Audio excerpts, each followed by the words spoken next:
네, 자 이제 본격적으로 개회식을 시작해 보도록 하겠습니다. 제4회 충북 K한방 정밀의료국제포럼 개회식에 함께해 주신 여러분 진심으로 반갑습니다. 먼저 인사 올리겠습니다. 저는 오늘 행사의 진행을 맡은 아나운서 여명입니다. 반갑습니다.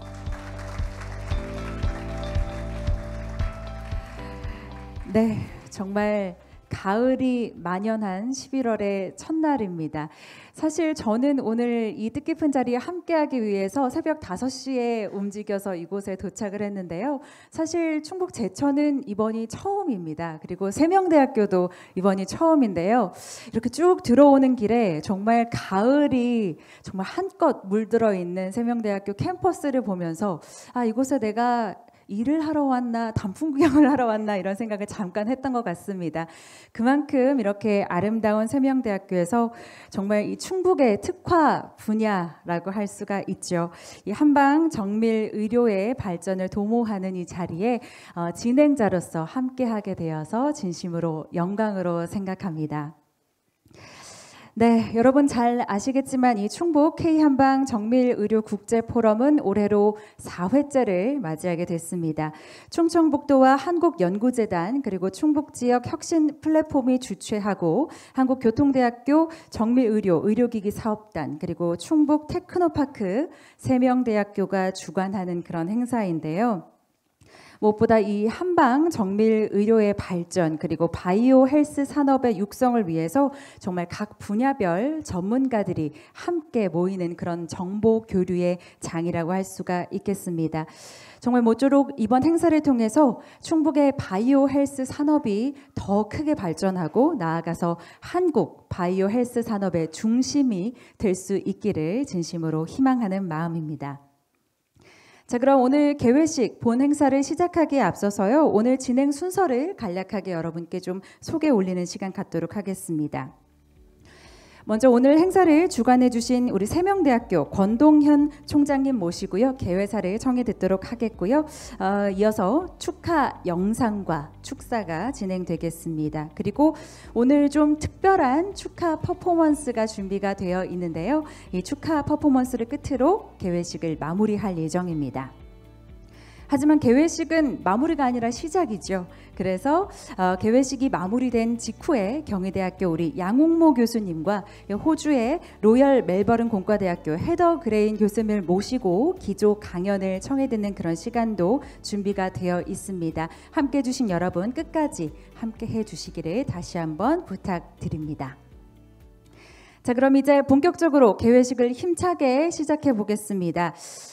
행사의 시작을 선언할 텐데요. 이 선언은 함께 마음을 모아서 큰 목소리로 외치면 이 앞으로의 진행될 행사에 더 큰 응원과 격려가 되는 것 같습니다. 제가 국제포럼의 개회식을 시작하겠습니다. 이렇게 외치면 여러분 큰 박수와 함성 보내주실 수 있으실까요? 보내주실 수 있으실까요? 네, 감사합니다. 그럼 함께 마음을 모아서 외쳐보도록 하겠습니다. 지금부터 제4회 충북 K한방 정밀의료 국제포럼의 개회식을 시작하겠습니다. 큰 박수 부탁드립니다.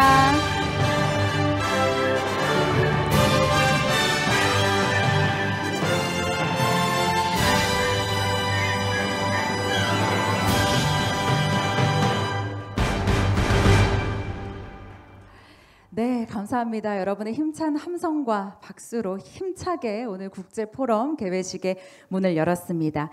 자, 오늘 또 이 자리를 꽉 채워주셨는데요. 진심으로 감사드립니다. 오늘 또 이 자리를 빛내주기 위해서 많은 내빈분들, 귀한 손님들 이 자리에 함께하고 계신데요. 잠시 내빈분들을 소개 올리는 그런 시간을 갖도록 하겠습니다. 한 분 한 분 인사하실 때마다 여러분 그 어느 때보다 따뜻한 박수로 환영해 주시면 감사하겠습니다. 자, 그럼 소개 올리겠습니다. 제천시 김창규 시장님 자리해 주셨습니다. 어서 오십시오, 시장님. 네, 반갑습니다. 네, 계속해서 제천시 의회 이정임 의장님께서도 자리해 주셨습니다. 어서 오십시오.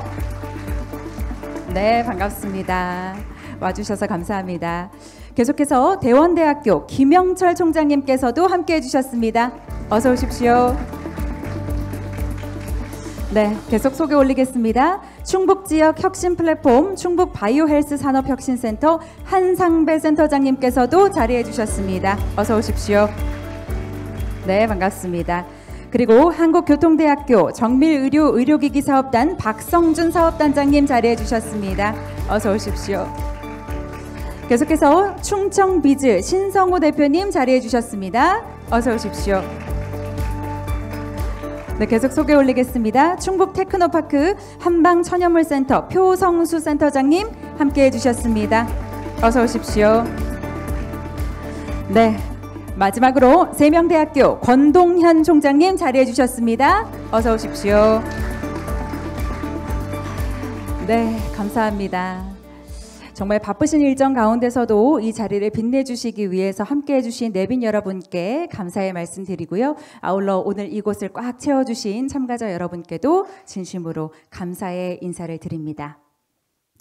자, 이제 개회사를 통해서 본격적으로 오늘 개회식의 문을 활짝 열어보도록 하겠습니다. 이번 제4회 K한방정밀의료 국제포럼의 주관기관이죠. 우리 세명대학교 권동현 총장님께서 개회사를 전해주시겠습니다. 여러분 뜨거운 박수 부탁드립니다. 어서 오십시오.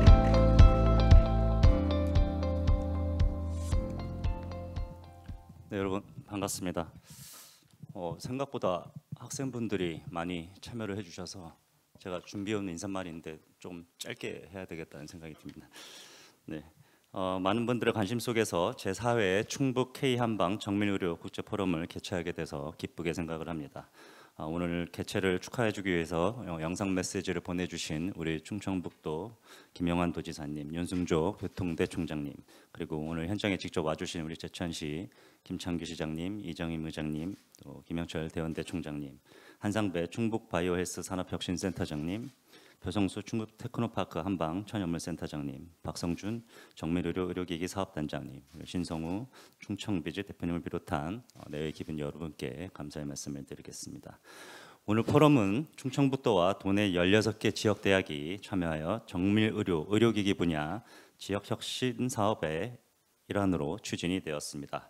디지털화와 맞춤의학이라는 대주제 아래 맞춤의학으로서의 한의학과 피부과학에서부터 정밀의료를 위한 디지털 헬스케어에 이르는 다양한 연구 결과 발표가 예정되어 있습니다. 전문가 여러분께서 공유해 주신 소중한 연구 성과는 새로운 헬스케어 패러다임과 한의학 및 정밀의료를 한 단계 더 도약시키는 초석이 될 것입니다. 저희 세명대학교에서도 충북의 바이오 헬스 산업 혁신을 위한 협력과 노력을 아끼지 않겠습니다. 오늘 다시 한번 포럼을 준비해 주신 모든 분들께 감사드리고 참석해 주신 모든 분들 건강하시길 기원하겠습니다. 감사합니다. 네, 감사합니다. 우리 권동현 세명대학교 총장님께서 개회사를 통해서 활짝 문을 열어주셨습니다. 그 누구보다 학생들의 마음을 잘 아시는 총장님께서 지금 보니까 제가 살짝 보니까 준비하신 원고가 꽤 길었는데 확 짧게 줄이셔서 아주 간단하고 분명하게 개회사를 전해주셨습니다. 네, 다시 한번 감사드립니다. 네, 계속해서 이번에는 축하 영상이 한편 도착해 있습니다. 정말 오늘 이 자리에 비록 함께 하시지는 못했지만 바쁘신 와중에도 본 행사를 기억하시면서 영상을 통해서 축하의 메시지를 전해주신 분이신데요. 김영환 도지사님의 영상 화면으로 준비했습니다. 함께 만나보시겠습니다.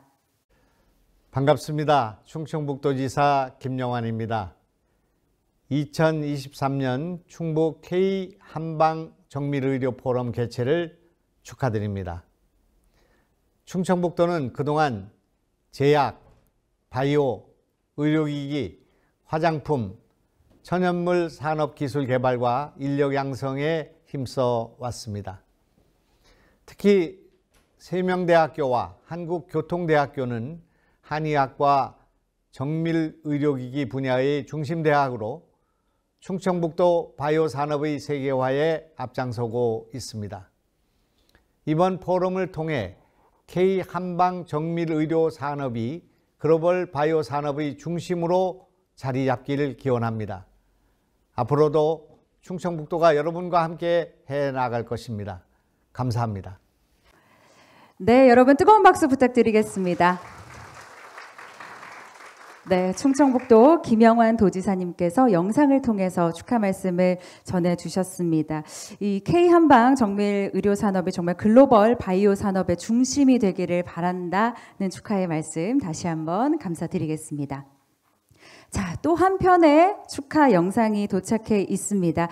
이번에는 국립한국교통대학교 윤승조 총장님께서 오늘 이 자리를 위해 축하 영상을 보내주셨는데요. 마찬가지로 화면으로 함께 만나보시죠. 안녕하십니까. 한국교통대학교 총장 윤승조입니다. 가을은 학회의 계절이라고 불리울 만큼 많은 대학과 학술단체에서 다양한 주제의 학술대회를 통해 새로운 연구 성과를 발표하고 공유합니다. 한방과 정밀의료의 발전을 주도하는 세명대학교가 주최하는 제4차 충북 K한방 정밀의료 국제포럼의 개최를 진심으로 축하드립니다. 아울러 K한방 정밀의료 국제포럼이 성공리에 개최될 수 있도록 준비하신 황형서 지역혁신사업단장님과 관계자 여러분의 노고에 감사드립니다. 특히 본 국제포럼의 개최를 준비하는 구성원들에게 아낌없는 지원을 해주신 권동현 세명대학교 총장님께도 감사드립니다.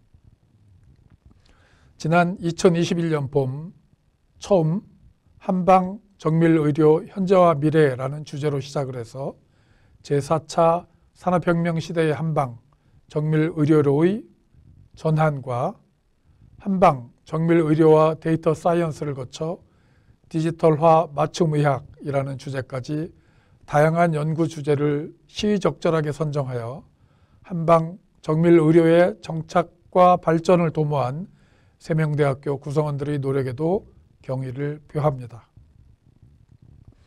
오늘 개최하는 제4차 충북 K한방 정밀의료 국제포럼 디지털화와 맞춤의학을 통해 세명대학교가 한의학과 피부과학, 바이오생명, 디지털 질병관리 및 헬스케어 등 한방과 정밀의료, 바이오헬스, 디지털을 포함한 다양한 의료 분야에서 선도적 역할을 수행할 수 있기를 진심으로 기원하겠습니다. 곧 시작되는 국제포럼을 통해 참여하신 연구자와 학생 그리고 기업 관계자 여러분 모두 생각하신 성과를 이루시기를 바랍니다. 감사합니다. 네, 여러분 다시 한번 따뜻한 박수 부탁드립니다. 우리 윤승조 총장님께서 바쁘신 중에도 영상을 통해서 이렇게 축하의 메시지 함께 해주셨습니다. 이번 포럼의 개최를 축하해 주시면서 정말 이 K한방 정밀의료의 발전을 위해서 힘쓰고 계시는 우리 세명대학교도 관계자분들에게 존경의 마음을 전해주셨습니다. 다시 한번 감사드립니다. 자, 그리고 이곳 오늘 아주 귀한 손님들 자리하고 계신데요. 또 이 행사를 위해서 모든 일 제쳐두고 한 걸음 해주신 우리 시장님을 모시고 인사 말씀을 청해드는 시간 갖도록 하겠습니다. 제천시 김창규 시장님의 인사 말씀 있겠습니다. 여러분 뜨거운 박수로 환영해 주십시오. 어서 오십시오, 시장님.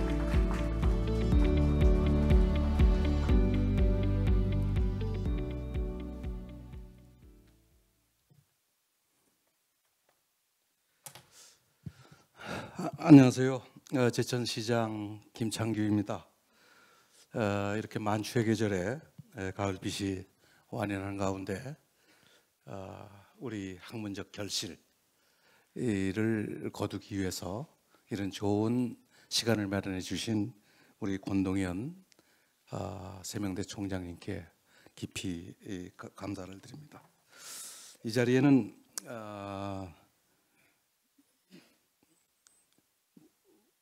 우리 윤승조 방금 축사를 해주시고 이정임 제천시 의장님 그리고 우리 김영철 대원대 총장님 그리고 신성우 중청비서대표님 한상배 충북 바이오헬스 산업 혁신센터장님 박성준 한국교통대학교 정밀의료기기 사업단장님, 표성수 충북 TP 한방산업센터장님 모두 나오셨습니다.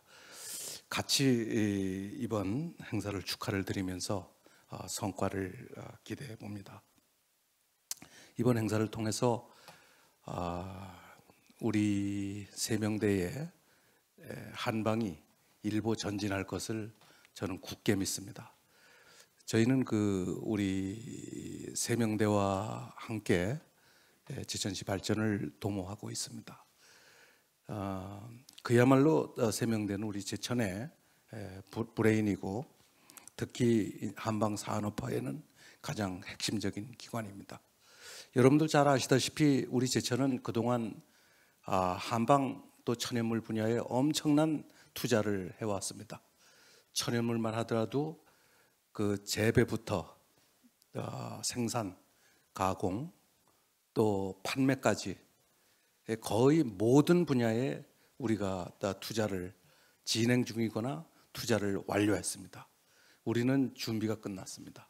엊그저께 또 표준화 허브 그 유치 때문에 제가 중국을 방문했다가 헐레벌떡 또 중간에 돌아와서 그 브리핑을 한 적이 있습니다. 표준화 허브까지 이제 우리가 유치를 한다면 우리 제천의 천연물 산업을 위한 인프라 기반은 거의 다 갖춰지게 됩니다. 명실공히 천연물 한방 천연물 분야의 중심이 될 수가 있습니다. 그러나 하나 딱 거기에서 빠진 거는 가장 핵심적인 게 결국은 연구. 결국은 이제 이걸 돌리는 것은 그 천연물의 발견을 위한 한방 발전을 위한 그 소프트웨어에 관한 그런 그 아이디어입니다. 그거는 우리 그 전문가적인 연구를 통해서만 나올 수 있는 거고 그 중심에 우리 세명대가 있습니다. 저는 앞으로 그런 그 연구를 함께 할 수 있는 또 협력체를 만들어 나가려고 합니다. 우리 뭐 여러 국가 기관도 있을 테고 충북에도 그 농업과학원이라든가 이런 것이 있을 것입니다. 그래도 그 중에 가장 핵심에는 우리 세명대가 있습니다. 그는 요번에도 천연물 소재를 찾아서 제가 중국을 다녀왔습니다. 그 언수주가 우리하고 자매결연 지방인데 거기에는 그 셀레늄의 도시입니다.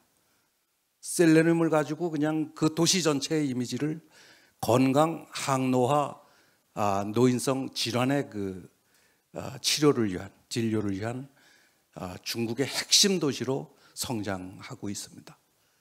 그래서 그 셀레늄 소재를 우리 제천으로 그 도입을 해서 그래서 우리 제천에서도 각종 채소라든가 이런 것을 셀레늄과 결합해서 어떻게 특화하고 그걸 활용해서 우리 제천의 모든 산업을 특히 한방산업화 관련해서 한번 발전을 시켜볼 수 있지 않을까 해서 제가 중국까지 찾아갔던 것입니다. 이러한 여정은 우리 세명대하고 앞으로 계속될 것이고 그렇게 해야만 우리 제천의 그 최고의 그 한방 산업화의 완성이 이루어질 것으로 생각합니다. 그리고 오늘 이런 그 좋은 그 우리 생각을 모으는 이런 그 계기 시간을 마련해 주신 데 대해서 다시 한번 감사를 드리고 오늘 그 성과를 통해서 우리 제천시의 한방이 한 걸음 더 발전할 수 있는 계기가 되길 바랍니다. 여러분 모두 사랑하고 존경합니다.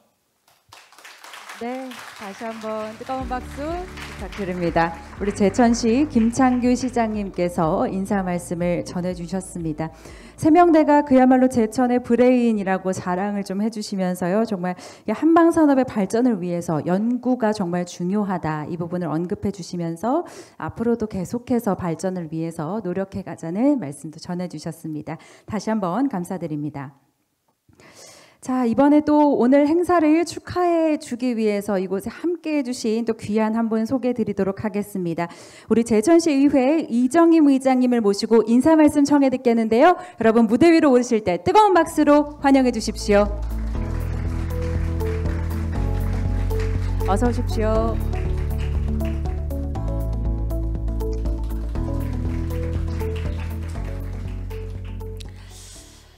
안녕하십니까. 반갑습니다. 제천시의회 의장 이정임입니다. 오늘 제4회 충북 K한방 정밀의료 국제 포럼에 참여해 주신 모든 분들께 감사를 드립니다. 또한 오늘 한방도시 제천에 오신 또 여러분을 환영합니다. 그리고 오늘 이런 뜻깊은 행사를 추진해 주신 우리 세명대학교 권동현 총장님과 또 충북 바이오 헬스 산업 혁신센터 한상배 센터장님, 한국교통대학교 정밀의료기 사업단 박성준 단장님, 또 네 분께 모든 분들께 감사를 드리면서 바이오 산업은 다양한 분야에서 가장 중요한 핵심적인 분야 중에 하나라고 저는 생각을 합니다. 바이오 헬스 산업은 다른 제조업, 서비스업보다 연구 개발에 오랜 시간과 많은 돈이 들어가지만 인구 고령화와 건강 수요 증가로 세계 시장 규모는 빠르게 확대되고 있으며 부가가치 창출과 그에 상응하는 효과는 엄청날 것으로 기대하고 있습니다. 이러한 때 여러 사례 공유와 각각의 영역에서 다양한 관정을 바탕으로 해서 인류 미래를 모색하는 일이 매우 중요하다고 생각을 합니다. 우리 제천시 의회에서도 한방 정밀 의료를 미래를 위한 어젠다로 삼고 미래를 위해 가감한 대책을 마련하는 데 필요한 곳에 대하여 집중적이고 또 앞으로 함께 투자하는 데 지원을 아끼지 않도록 하겠습니다.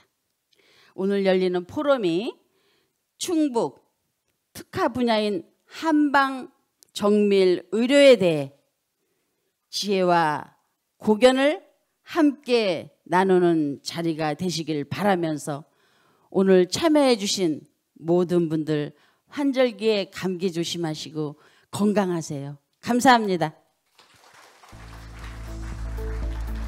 네, 감사합니다. 제천시의회 이정임 의장님께서 인사 말씀 전해주셨습니다. 정말 우리가 맞이하고 있는 시대적 이 과제 앞에 바이오 헬스 산업의 중요성을 다시 한번 강조해 주시면서 제천시의회에서도 관심과 지원을 아끼지 않겠다는 그런 약속을 더불어서 해주셨습니다. 다시 한번 감사드립니다. 자, 이번에도 또 귀한 한 분 모시고 축사 말씀을 청해 듣도록 하겠습니다. 특별히 오늘 이 자리를 위해서 큰 힘을 실어주셨는데요. 충북 지역 혁신 플랫폼 충북 바이오 헬스 산업혁신센터 한상배 센터장님의 축사가 있겠습니다. 여러분 뜨거운 박수로 환영해 주십시오. 어서 오십시오.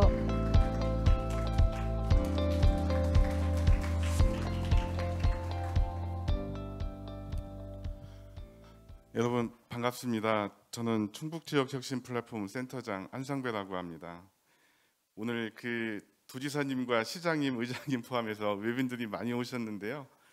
봤을 때 아마 지역이 세명대 학생들한테 거는 기대가 굉장히 큰 것 같아요. 그래서 여러분들께서 잘 성장할 수 있도록 저희가 잘 지원을 해야겠다는 생각이 드는데요.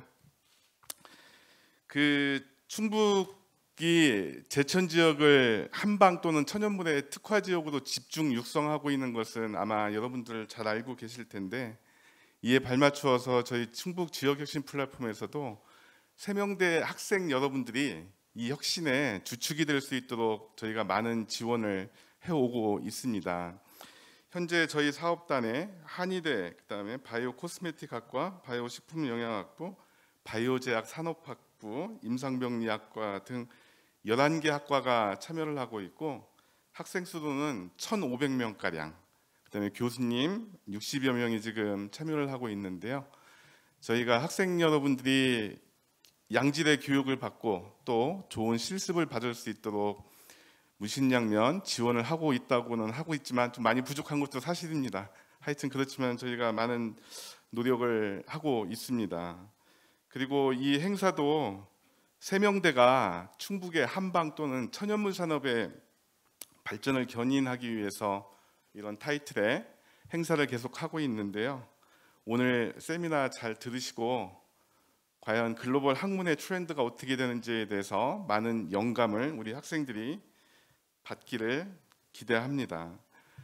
제천이 특히 이 세명대가 그 글로벌 한방 또는 천연물 산업의 핵심 인력으로 핵심 기관으로 성장하는 데 있어서 아마 세명대 여러분, 그 학생 여러분들의 역할이 굉장히 중요하다는 것은 잘 알고 계실 텐데요.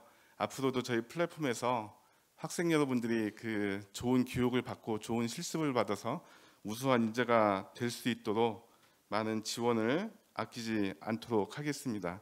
아마 총장님께서도 앞으로 계속 더 집중 지원하실 것이다 생각을 합니다. 다시 한번 K한방 정밀의료 국제 프로그램 개최를 축하드리고 행사를 준비해 주신 권동현 총장님과 그다음에 황영서 교수님의 노고에 깊은 감사를 드립니다. 세명대 학생 여러분 끝까지 화이팅! 감사합니다. 네, 감사합니다. 우리 한상배 센터장님께서 특별히 우리 학생들에게 화이팅이라는 힘찬 응원의 말씀을 남겨주셨습니다. 축사 말씀 청해 들었고요. 정말 이 충북이 한방 그리고 천연물 산업을 견인하는데 정말 이번 포럼에서 다양한 또 견해들을 나눌 수 있는 그런 기회가 되기를 바란다는 말씀 또한 전해주셨습니다. 네, 자 이제 좀 특별한 퍼포먼스를 함께 갖는 시간을 갖도록 하겠습니다. 자 이제 무대 위에 이제 테이블이 준비되는 걸 보면 대략적으로 예상을 하실 텐데요. 본 행사의 이 성공적인 개최를 축하하는 축하 퍼포먼스를 진행하는 시간입니다. 본 퍼포먼스는 한방 정밀 의료 산업 발전을 위한 공동 협력의 의지를 담은 그런 퍼포먼스라고 할 수 있겠습니다. 보통 이런 퍼포먼스는 여러분 버튼을 누르면 이제 빵빠레가 터지는 그런 형식인데요. 오늘은 좀 독특하게 테이블 위에 LED 북 책이 놓여져 있습니다. 이 책을 활짝 펼치시는 것으로 퍼포먼스를 진행하도록 하겠습니다. 그럼 퍼포먼스에 함께 해주실 우리 내빈분들을 무대 위로 좀 모시도록 하겠습니다. 안내를 받아서 천천히 위로 올라와 주시기 바랍니다. 여러분은 따뜻한 박수로 함께 해주시면 감사하겠습니다. 먼저 권동현 총장님 그리고 김영철 총장님 무대 위로 모시겠습니다. 여러분 따뜻한 박수 부탁드립니다.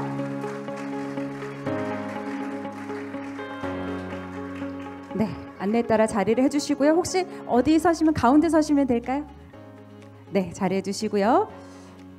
네, 계속해서 김창규 시장님 그리고 한상배 센터장님 무대 위로 모시겠습니다. 여러분 다시 한번 따뜻한 박수 부탁드립니다.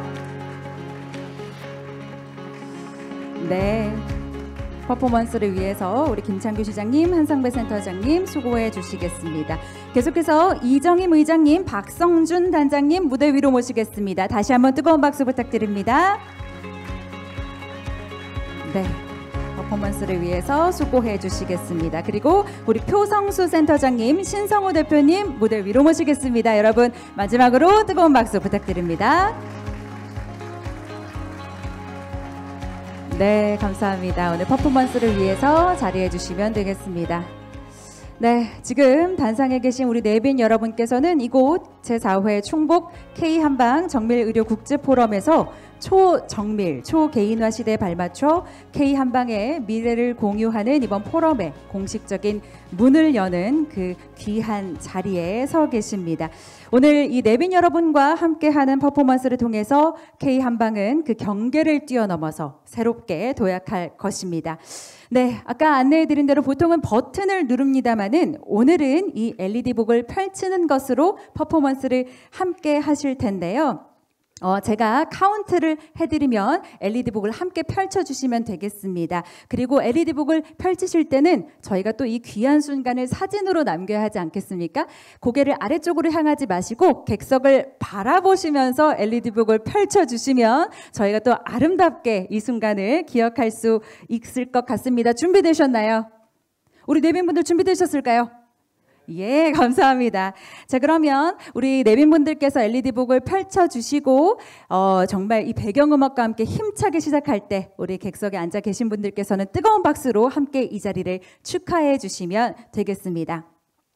자, 그럼 우리 세 가지 카운트를 셀 텐데요. 하나, 둘, 셋 함께 좀 외쳐주시면 되겠습니다. 그리고 내빈분들께 한 가지 더 안내사항을 말씀드리면 LED북을 펼친 후에는 뒤편 화면으로 영상이 한 편 나옵니다. 그 영상을 함께 뒤쪽을 바라봐 주시면 되겠습니다.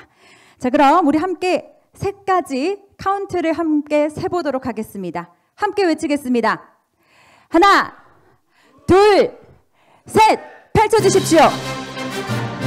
네, 여러분 뜨거운 박수 부탁드립니다.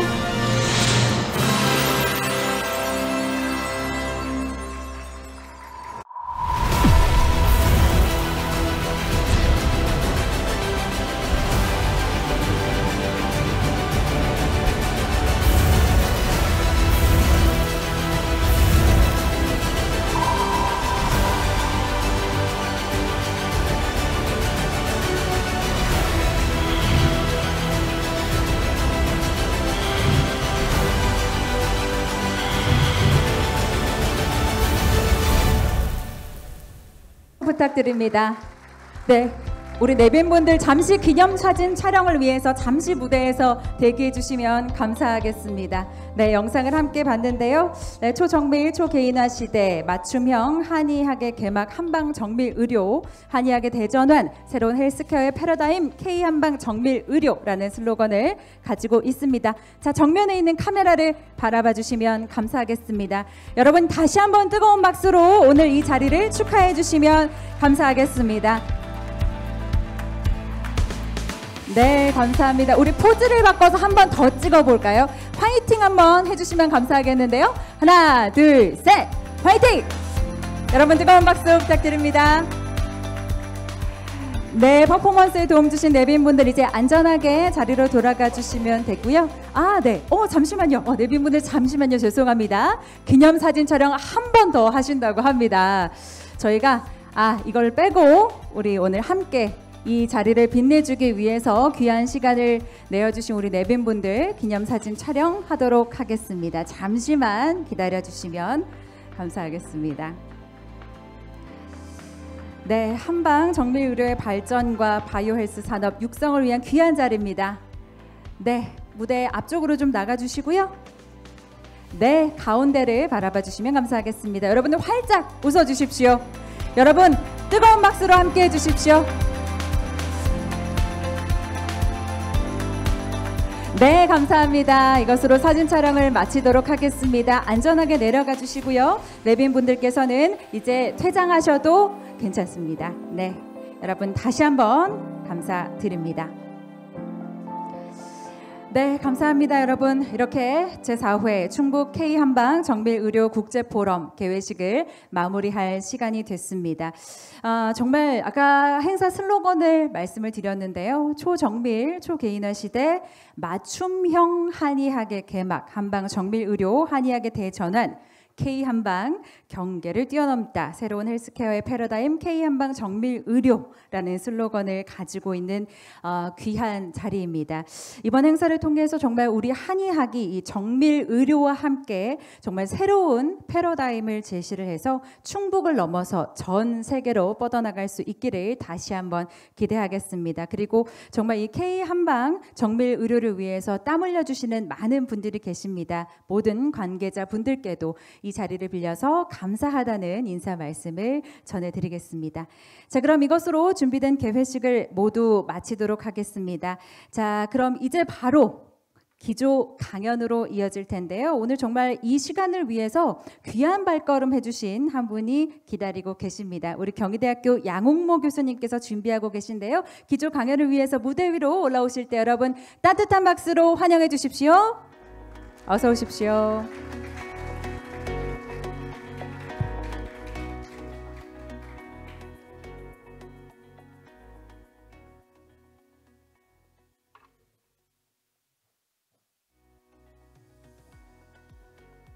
바로 시작하면 되나요?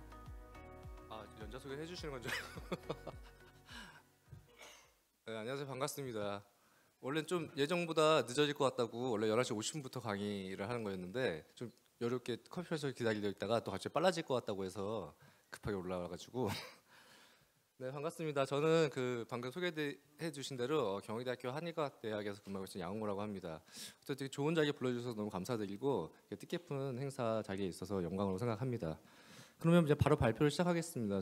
제가 오늘 발표한 주제는요, 그 변증 기반의 한의 임상 결정 지원 시스템, 클리니컬 디시전 서포트 시스템이라고 하죠. 주로 뭐 여러분들 많이 아시는 게 대표적인 뭐 IBM, 왓슨 이런 것들. 일단 컴퓨터가 그 데이터에 기반해서 그 의사의 진료나 아니면 치료에 있어서 그런 서제스천을 이렇게 서포트해주는 디시전 서포트해주는 이런 시스템을 CDSS라고 합니다. 뭐 요새는 뭐 그 영상 같은 걸로 뭐 이렇게 사진 촬영을 하면 어떤 질병 같다라고 레커멘데이션 해주는 그런 시스템들이 다 CDSS라고 생각하시면 됩니다. 제 소개를 제가 그냥 하겠습니다. 연자 소개 따로 안 해주셔가지고 저는 이제 경희대학교 한의과대학에서 뭐 학사 박사를 마치고 미국에서 잠깐 포닥을 한 다음에 이제 2008년 9월부터 모교인 경희대학교에서 교수로 재직 중입니다. 좀 개인적인 영광스러운 건 이제 과학기술한림원의 차세대 회원으로 지금 2019년부터 있는데요. 제가 알기로 한의사 중에 2명 정도가 있거든요. 그래서 개인적으로는 좀 영광인 그런 포지션이라고 생각하고 있고, 이따 말씀드렸잖아요. 이제 제가 그 현재 대한융합한의학회라는 학회 학회장을 맡고 있습니다. 그래서 이따 좀 소개해드리면서 말씀드리도록 하겠습니다. 그다음에 이제 최근 올해 이제 그 한의계에 어쨌든 여러분 이제 디지털 뭐 정밀 이런 주제로 오늘 포럼을 하고 있는데 한의계 최초로 이제 과기부랑 복지부랑 다부처 사업이 있었습니다. 그 큰 사업단 이름은 이제 한의 디지털 융합 기술 개발 사업이라는 그런 사업단이 있었고, 이게 이제 잘 안 보이시겠네요. 해상도가 좋진 않네요. 그래서 5년간 440억이 투여되는 복지부랑 과기부에서 투여되는 이제 과제가 있고, 이게 한의계 R&D 쪽에서도 좀 디지털 관련된 이런 쪽 과제를 좀 지향하는 그런 과제고요. 제가 그 과제 이제 총괄 과제를 맡고 있어서 세부 과제로 하이로 34개의 과제가 지금 진행되고 있고, 그래서 올해부터 5년간 이런 과제가 좀 잘 진행되면 한의계에 또 좀 어떤 기술이나 R&D 개발이 되지 않을까 생각하고 있습니다. 여기 제가 알기로는 청중분들 대부분 이제 학생으로 알고 있어가지고 간단하게 소개도 해드리고, 저 한의계에 이제 이런 것들 연구가 진행되고 있다는 거 소개시켜드릴 겸 말씀드립니다. 오늘 관심 가져주시면 좋을 것 같고요. 자, 오늘 준비한 강의 내용 바로 발표 시작하도록 하겠습니다. 사실 한의학하면 여러분들 어떤 이미지 떠오르세요? 아마 여러분들 그래도 한의대생이니까 조금 더 호의적이려나? 지금 일단 외부에서 한의학의 어떤 이미지냐고 물어보면 되게 할아버지가 전통 한복 입고 이렇게 맥주 입고 이런 이미지들을 많이 생각하고 있습니다. 뭐 좋게 얘기하면 좀 약간 이런 좀 뭐 클래식한 느낌도 있지만, 좀 안 좋게 얘기하면 좀 올드 패션드한 좀 구식의 느낌을 사실 많이 주고 있는 게 사실이고요. 그런 게 사실 임상에서도 많이 반영되고 있습니다. 여러분들 요새 학교 생활 즐거우세요? 아니죠? 미래 생각하면 어떠세요? 해피하세요? 사실 저 대학생 때는 되게 미래가 좀 되게 청사진인 시대였었거든요. 제가 졸업만 하면, 한의대 졸업만 하면 임상 가서 뭐 환자도 많이 보고 좀 뭐 경제적으로도 뭐 되게 괜찮고 막 이런 상태였는데, 지금 사실 저도 이제 97학번이거든요. 그래서 졸업한 지 20년 됐네요. 2003년도에 졸업했으니까. 동기들 뭐 선후배들 지금 다 개원한 지 뭐 다 뭐 15년, 20년 임상 뭐 이런 임상 20년 차들인데 정말 한의계 너무 힘들어하더라고요. 임상에 있는 정말 일선에 있는 임상 의사들이 정말 20년 전이나 지금이나 사실 양방 같은 경우 엄청 발전했죠. 하여튼 기기든 약이든 뭐 치료 제제든 뭐 검사 기법이든 굉장히 발전해갖고 할 수 있는 게 많아지고 계속 수가 창출되는데, 한의계 20년 전이나 지금이랑 뭐가 달랐을까 생각하면 사실상 거의 좀 똑같은 게 뭐 사실이기도 하고, 그만큼 도태되고 있는 거죠. 의료란 시장에서 저희 경쟁인 이제 컨벤셔널 메디슨이랑 좀 그래서 도태되고 있는 것도 사실입니다. 그래서 저희가 어떻게 나아가야 될까를 좀 생각을 많이 해야 될 것 같은데요. 사실 전 기본 컨셉은 한의학 강점이 굉장히 많다고 생각을 하고 있습니다. 한의학의 자부심도 있고요. 기본적으로 의약품 같은 경우는 최근에는 이제 막 프리시전 메디슨 정밀 의료 막 이래가지고 맞춤형으로 가고 있지만, 사실은 원래 기본적으로 EBM 베이스로 많이 발전을 해온 거 학문이 이제 그 양방이거든요. 뭐 좀 더 자세히 말씀드리면 사실은 예전에는 서양의학도, 이게 서양의라고 얘기할게요. 의학도 어떤 환자가 뭐 코 흘리면서 뭐 재채기하면서 온다. 그러면 의사마다 다른 진단을 했었어요.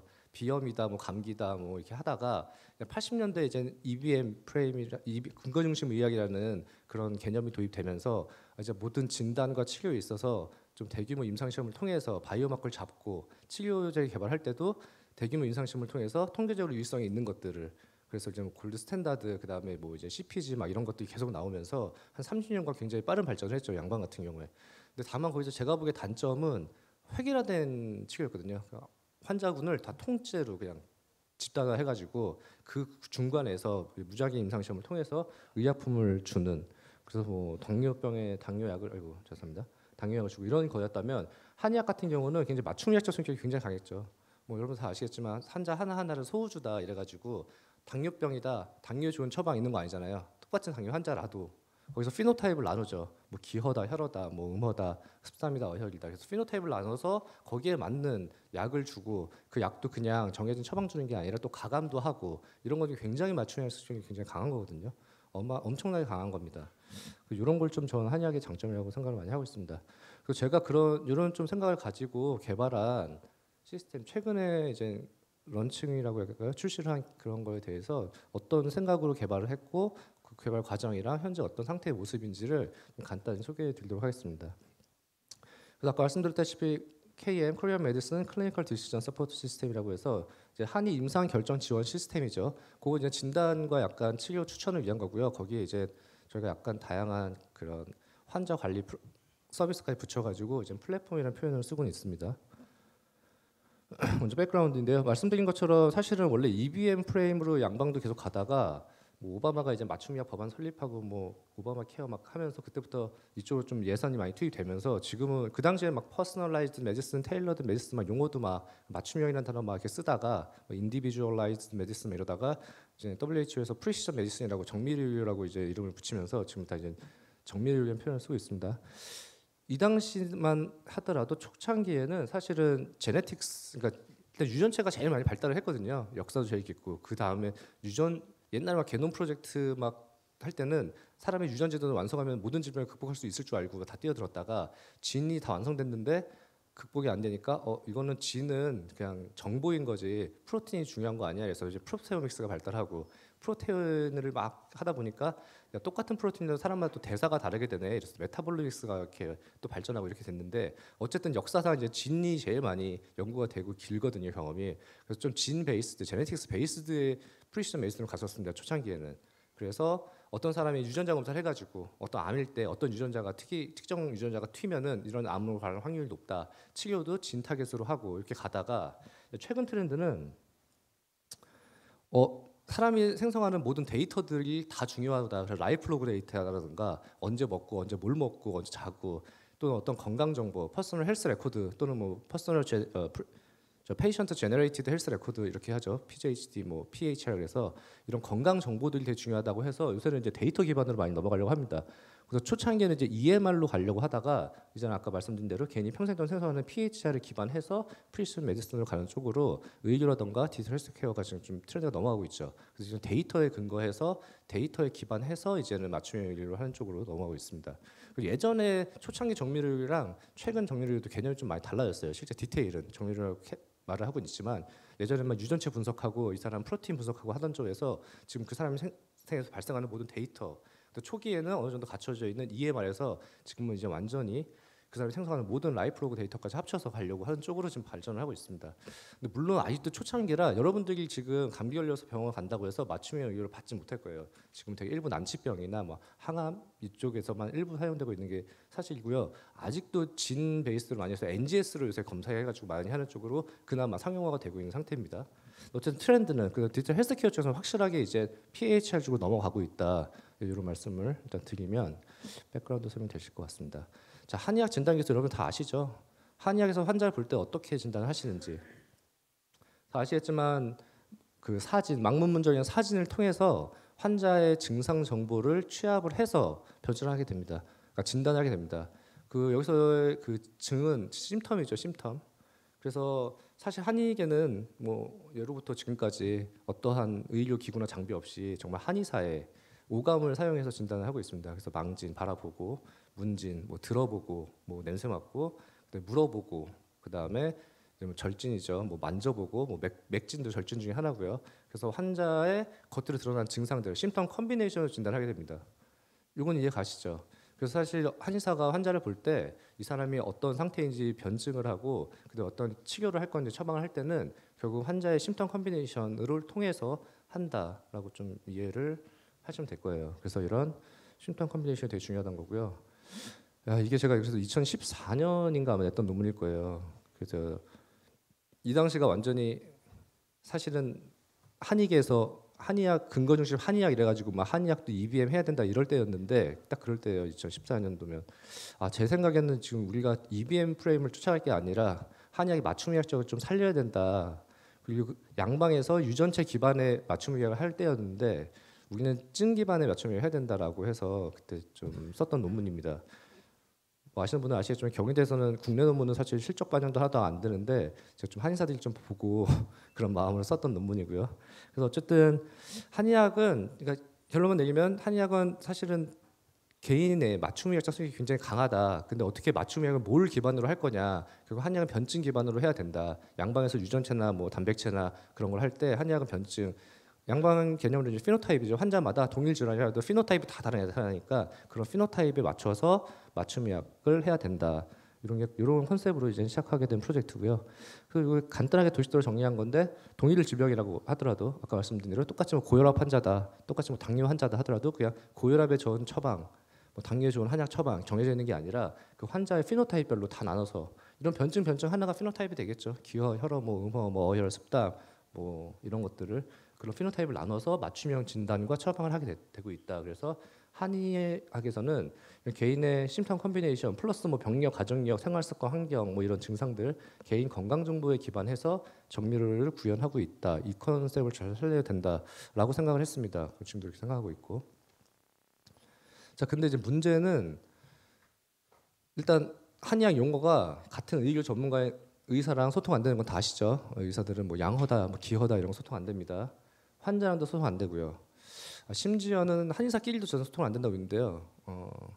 용어에 대해서 간단히 말씀드릴게요. 제가 예전에 졸업하고 했을 때 그당 한 20년 전에 처음 듣고 되게 이게 무슨 뜻이지 했던 단어가 뭐 약간 좀 비속어지만 편하게 말씀드릴게요. 제가 처음 그런 걸 느꼈거든요. 원래 제가 대학생 때만 하더라도 저도 신조어를 만드는 그룹이었고 어색하지 않은데 대학교 졸업하고 좀 있었는데 누가 쩐다 이런 얘기를 하는 거예요. 이게 무슨 뜻인지 쩐다는 게 좋은 뜻인지 나쁜 뜻인지 모르고 그랬던 기억이 있는데 그다음에 또 몇 년 전에 들었던 게 어쩔 TV 이거 무슨 뜻인지도 모르겠어요.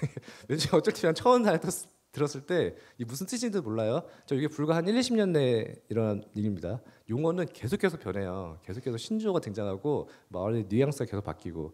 근데 이제 한의학은 이제 한의학의 장점인 수천 년간의 역사와 전통이 있는데 이 용어가 사실상 거의 고정돼 있고 좀 사실상 여러분들 어떤 용어 한의학 사전 찾아보시는 분도 있으세요? 뭐 중의학 대사전, 한의학 대사전?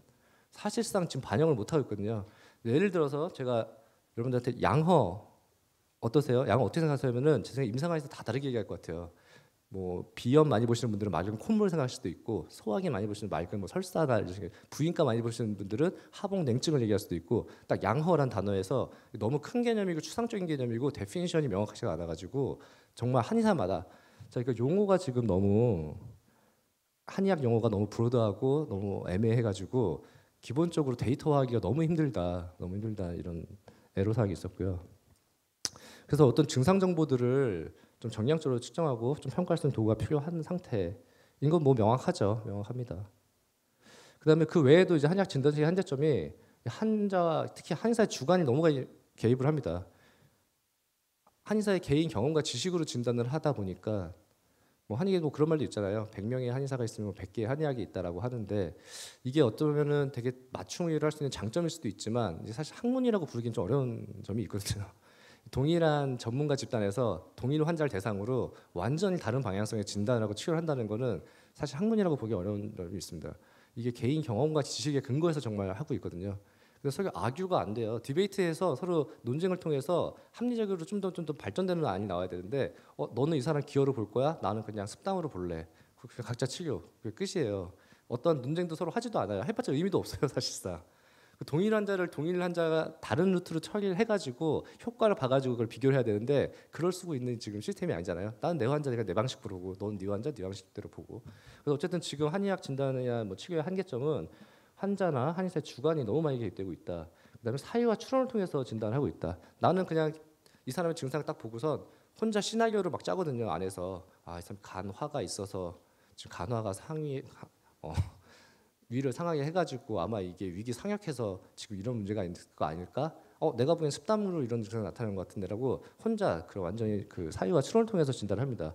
그러다 보니까 객관성이나 제한성이 부족하죠. 그다음에 지식 노하우 경영 계승의 한계는 여러분들 중에 지금 누군가 졸업해가지고 정말 20-30년 동안 정말 밤낮 없이 환자 열심히 보고 공부해가지고 명의가 된다 한들 신조란 의사들은 다시 또 바닥에서 시작합니다. 데이터가 쌓이지 못해요. 아까 말씀드렸다시피 한의계 수천 년의 경험과 역사가 있는데 이 경험이 파편화되어 있다고 해야 되나? 저는 지금 시대에도 되게 열심히 제 주변에도 있고 공부도 열심히 하고 정말 되게 진지하고 환자를 잘 보는 명의들이 많이 있다고 생각을 하는데 지금 누가 어디서 어떻게 하는지 아무도 모르잖아요. 그 의의안들이 쌓이지 않는 게 아니라 그냥 개인 컴퓨터나 개인 기록을 갖고 있다가 그냥 소멸돼 버려요. 그래서 이 데이터가 이런 수많은 임상 경험들이 좀 축적될 필요가 있는데 그래서 발전해 나가야 되는데 수천 년간 사실은 한의학이 이렇게 좀 쌓이지 못한 게 지식 공유나 계승의 한계가 좀 있었다고 생각을 합니다. 너무 소중한 경험들이 그냥 다 파편화돼 있어가지고. 자, 그래서 이게 이런 걸 해결하기 위해서 가장 문제였던 거는 제가 보기에는 그 표준화된 진단 용어 자체가 없었고요. 이 데이터베이스가 없습니다, 사실상.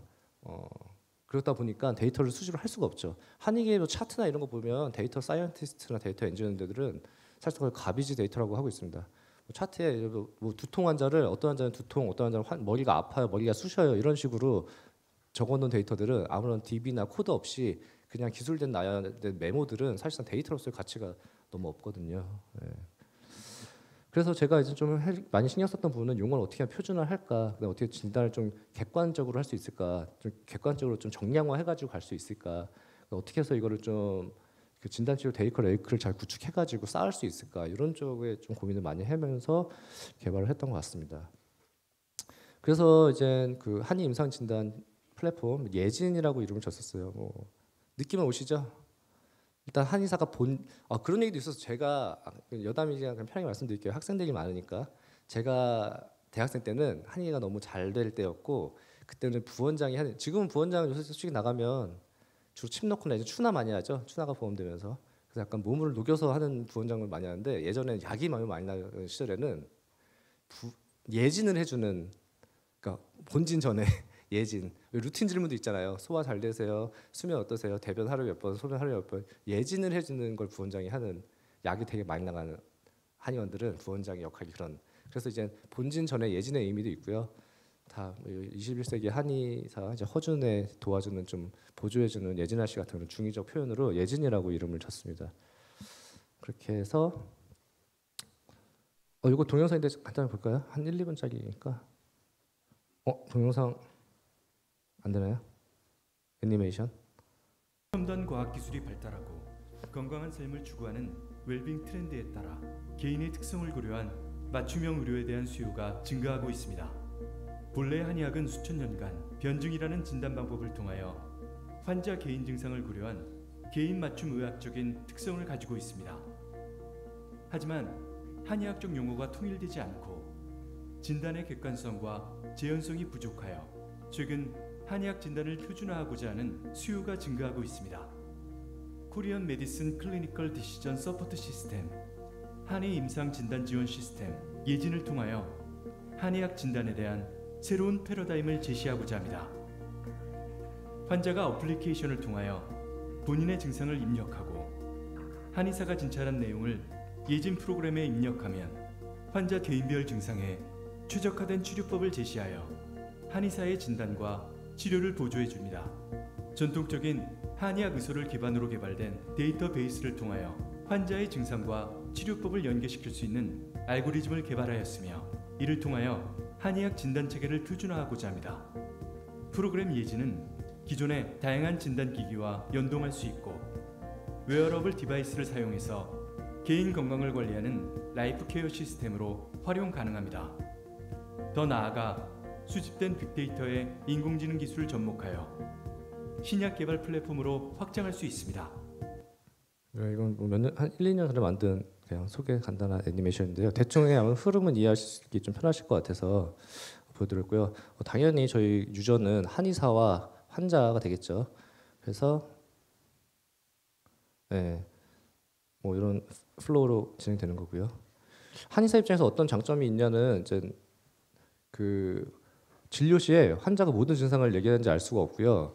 여러분들도 선배분들한테 들으시는 거 모르겠지만 의외로 커뮤니케이션 안 되는 분들 되게 많아요. 그래서 소화가 잘 되세요 하면은 나 30년 전에 옛날에 돈을 날려가지고 화병 때문에 이러다가 잠은 잘 주무세요 했더니 그때 날린 돈 때문에 너무 우울해가지고 막 이런 식으로 커뮤니케이션 안 되는 경우 되게 많고요. 대변 어떠세요 하면은 대변 하루에 몇 번 보세요 물어보면 하루에 몇 번 보는지를 알고 싶은 게 한의사잖아요. 괜찮아요 이렇게 이렇게 대답하고 그래서 정량적으로 정확하고 구체적인 정보를 받지 못하는 경우도 많고요. 만약에 이렇게 좀 살짝 커뮤니케이션 에러가 있다면 문진의 시간이 굉장히 오래 걸리게 됩니다. 그래서 이제 이거는 저희가 모바일로 먼저 환자한테 설문을 보내드리고 쭉 다 입력하고 나면 거기를 그런 기본 데이터를 가지고 그 다음에 진료를 시작하는 시스템이거든요. 진료 시간도 좀 단축할 수 있을 거고 진찰 시에 살펴보지 못한 증상도 많이 확인할 수 있을 거고요. 또 이따가 보여드리겠지만 저희가 변증과 본초 추천이 들어가기 때문에 진단 처방할 때 좀 도움을 받으실 수 있는 그런 시스템입니다. 아마 여러분들 또 신조로사 같은 경우 그런 경우 많을걸요. 소중한 약 환자가 돌아갔을 때 이거 물어봤었는데 까먹었다 이런 것들 그런 것들을 이미 다 정보를 받을 수 있기 때문에 좀 장점이 있을 거라고 생각하고요. 환자 입장에서도 집에 돌아갈 때 맞다 이거 얘기했었는데 까먹었다 이런 거 있을 수 있거든요. 그래서 본인이 편한 시간에 본인의 기록들을 다 얘기하고 할 수 있고 그다음에 이제 환자 입장에서는 여기 가면은 뭐 소음이라고 하고 저기 가면 태음이라고 하고 이게 다 다른 진단이 나오는 거에 대해서 저희가 어느 정도 좀 동일 환자라면 당연히 동일한 시스템으로 동일한 결과가 나오기 때문에 어느 정도 객관화된 진단을 받을 수 있다 이런 장점이 있을 것 같습니다. 그리고 나중에 팔로우업도 자동으로 좀 피드백을 받는 시스템이고요. 그래서 그다음에 저희가 이제 향후 사용자 편의나 알고리즘 고도화 이제 피드백 반영은 뭐 의견 수렴해서 잘 하겠다 이런 내용이고요. 저희가 지금 추천을 하게 되면 그 처방을 실제로 한의사가 하게 되고 그리고 피드백을 받은 다음에 이걸 정답셋으로 확인해서 계속 그 머신러닝을 통해서 알고리즘을 고도화되는 좀 그런 시스템이라고 봐주시면 될 것 같습니다. 이건 이제 그 개발 과정이었었는데요. 일단 그 기본 틀은 아실 거고요. 환자가 정상을 정보를 쭉 입력하면 저희의 알고리즘을 통해서 플랫폼을 통해서 그 맞춤 솔루션이 나오게 되고 이런 걸 활용해서 진단과 치료를 활용하게 된다. 이후 피드백에 따라서 알고리즘이 고도화된다. 이런 시스템이라고 봐주시면 됩니다. 세세한 내용들은 뭐 시간 관계에서 넘어갈 텐데 기본적으로 용어를 표준화하고 그걸 다 DB화하고 DB 코딩한 다음에 실제 심턴 컨비네이션에 따라서 어떤 변증과 어떤 약제가 추천될지 알고리즘을 짜고 그 프로그램 개발을 하고 밸리데이션 한 이후에 계속 고도화 작업을 해온 결과가 현재 상태다. 그리고 계속 진행 중인 상태다라고 이해해 주시면 될 것 같습니다. 그래서 R&D 개발할 때는 이거 진짜 구하려고 하기 너무 힘들어서 구하려고 했는데 진짜 없더라고요. 한의계에서 증상을 좀 표준 증상, DB 뭐 이런 개념 자체가 없어가지고 이게 사실 저희가 전체 개발 기간 중에 제일 기간이 오래 걸렸던 게 같아요. 정말 그냥 다 때려 넣어가지고 멍청하게 거기서 이제 저희가 계속 클렌징 작업을 해야 되는 거죠. 한의학적 증상 용어가 이제 뭐 저희가 전통 문헌에서 다 엑셀에다 정말 입력해가지고 클렌징 작업을 내부에서 계속 했는데 저희 학생들도 좀 일부 인턴처럼 참여해서도 하고 했는데 뭐 되게 대단한 거 많습니다. 뭐 몇 가지만 한두 가지만 예를 들면 예를 들어서 저희는 증상 딱 객관적인 증상이 필요한 거거든요. 그 증상을 통해서 변증이 나와야 되고 이게 합쳐져 있는 것도 있어요. 뭐 대표적인 것 중에 하나가 신화 요통. 신화는 변증이고 요통은 증상인데 그러니까 영어로 따지면 신드롬이나 심텀이 합쳐져 있는 게 용어로 있는 거예요. 이거 어떻게 할 거냐. 뭐 이런 거 되게 많습니다. 뭐 두풍 뭐 이런 거 어떻게 할 거냐. 두통인 거냐, 현운인 거냐, 합친 거냐, 각각 분리할 거냐, 아니면 별도로 놔둘 거냐, 뭐 이런 개념들이 두풍 자체도 사실은 증상이라기보다는 진단에 가까운 개념이거든요. 뭐 이런 것들이 굉장히 많이 있어서 이런 걸 클렌징해서 좀 그 딱 표준 증상 용어로 만드는 데 시간이 많이 걸렸고 저희가 좀 약간 최대한 하기 위해서 이제 그 KCD 상병 코드랑 일치되는 것들 제대로 그 코드를 활용했거든요. 근데 그렇지 않은 것들도 많이 있습니다. 그런 자체 코드를 부여하고 저희가 데이터베이스 만드는데 좀 시간이 굉장히 많이 걸리고 좀 지루한 작업들이었고요. 그걸 기반으로 이제 어떻게 저희가 다 웨이트를 줘가지고 똑같은 동일 증상에도 어떤 증상일 때 웨이트를 줄 거냐 환자가 체크하는 거 중요도 체크도 하고요. 저희가 이따 보여드리겠지만 페인 스케일 좀 따라해서 5단계로 중요도 온셋 이런 걸 기반으로 해서 어떤 증상에 웨이트를 줘가지고 어떤 쪽으로 갈 거냐 그냥 일렬로 객관적으로 나열해 가지고는 그게 나올 수가 없거든요. 그래서 그런 알고리즘을 개발해서 저희가 변증과 약제가 처방이 도출되는 시스템으로 이렇게 만들었습니다. 그걸 가지고 한번 임상 시험을 예전에 했었고요. 그래서 그걸 가지고 또 피드백 받아서 고도화하는 작업을 한번 했고 그렇게 해서 플랫폼을 개발하게 됐습니다. 저희가 보유한 특허 2건이랑 예진 상표 출원이 된 상태고요. 이게 그 당시에 임상 시험을 했을 때 그런 한의 사용자 매뉴얼이었던 거고, 이것도 마찬가지입니다. 일단 저희가 임상 시험을 하려면 하는 한의사들한테 안내 자료가 필요하니까 그 당시에 썼던 거였고요. 그때 임상 시험 결과 간단히 말씀드리면은 저희 한의사가 직접 처방한 거랑 예진 처방이랑 처방 일치율이랑 그다음에 이제 한의사 만족도, 환자 만족도였고요. 전체적으로 만족도도 높았고 편리하다는 의견도 많았고 주관적인 의견까지 좀 많이 받아가지고 이걸 토대로 진짜 제대로 된 걸 했었죠. 그래서 저희가 아마 처음 시작한 건 2016년부터 시작을 했었고요. 그다음 알고리즘 개발하고 파일럿 스케일을 가지고 POC 검증 임상 시험을 했었고 이걸 기반으로 이제 자각식 기술이랑 UX UI 디자인 구현을 해서 올해 3월에 예진을 출시했습니다. 그래서 아마 여러분들이 네이버에다가 지금 예진 뭐 한의 예진이로 검색을 했더니 그때 이름을 잘못 진 거 아닌가 싶었는데 너무 연예인이 많은 거예요. 따라 잡을 수가 없겠더라고요. 예진으로 검색을 했을 때 저희 이걸 올릴 수가 없습니다. 예진이란 연예인 너무 많아요. 뭐 박예진, 김예진, 뭐 이예지 뭐 그래서 드렸습니다. 그래서 상용화까지 간 걸 말씀드릴게요. 도메인 주소는 예진.클리닉입니다. 여러분들 아마 지금 쳐보시면 바로 보실 수 있을 거고요. 이것도 동영상이니까 한번 틀어주시겠어요? 간단한 사용법 매뉴얼 동영상입니다.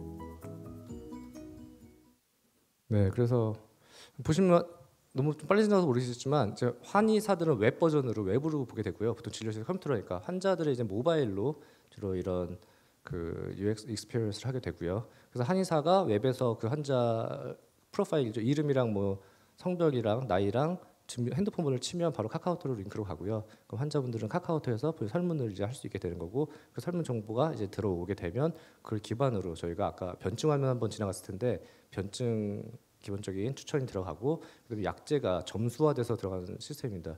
인삼이 뭐 98점, 뭐 단계가 80점, 그 뭐 감초가 70점 이런 식으로 그 사람한테 가장 적합한 약제가 그 스케일링이 돼가지고 쭈르르 떨어지는 시스템이고요.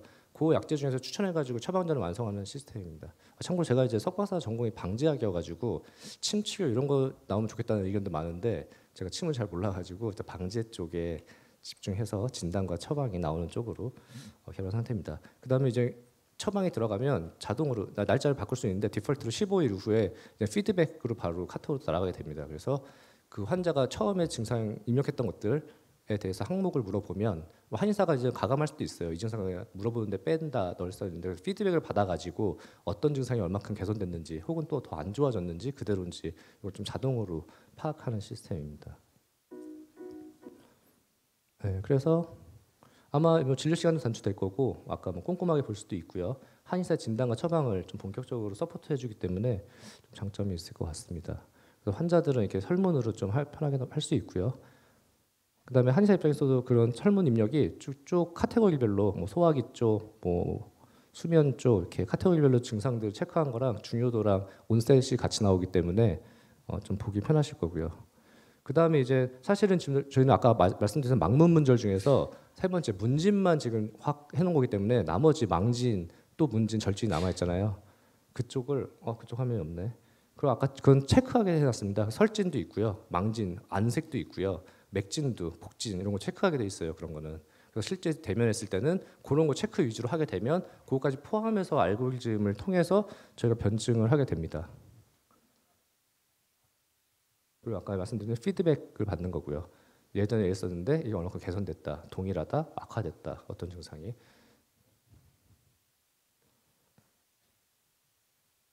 그래서 기존에 이제 개인 한의사가 막문 문제를 통해서 진단하던 거에 대해서 이제 예진을 통해서 좀 맞춤 진단이 가능할 거다.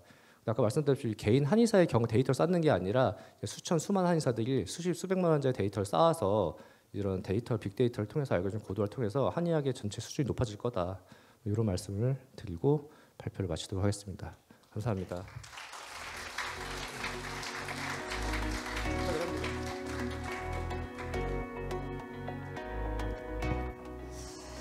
네, 감사합니다. 제4회 충북 K한방 정밀의료 국제포럼 기조 강연 첫 번째 기조 강연을 우리 경희대학교 양옥모 교수님께서 수고해 주셨습니다. 이 변증 기반 한의 임상 의사결정 지원 시스템 CDSS라는 주제로 강연을 해 주셨는데요. 다시 한번 감사드립니다. 이 한의학 진단 표준화에 대한 좀 요구가 커지면서 한의학 진단의 또 새로운 패러다임을 또 제시하게 됐는데요. 예진이라는 프로그램을 또 좀 구체적으로 소개를 해 주셨습니다. 다시 한번 감사드립니다. 자, 저희가 지금 이어서 두 번째 기조 강연을 하기 전에요. 저희가 이 포럼에 또 우리 양옥모 교수님 귀하게 모신 만큼 저희가 좀 질의응답을 가져보는 시간을 갖도록 하겠습니다. 아마 우리 강연을 들으시면서 또 궁금하신 점들 있으셨을 것 같은데요.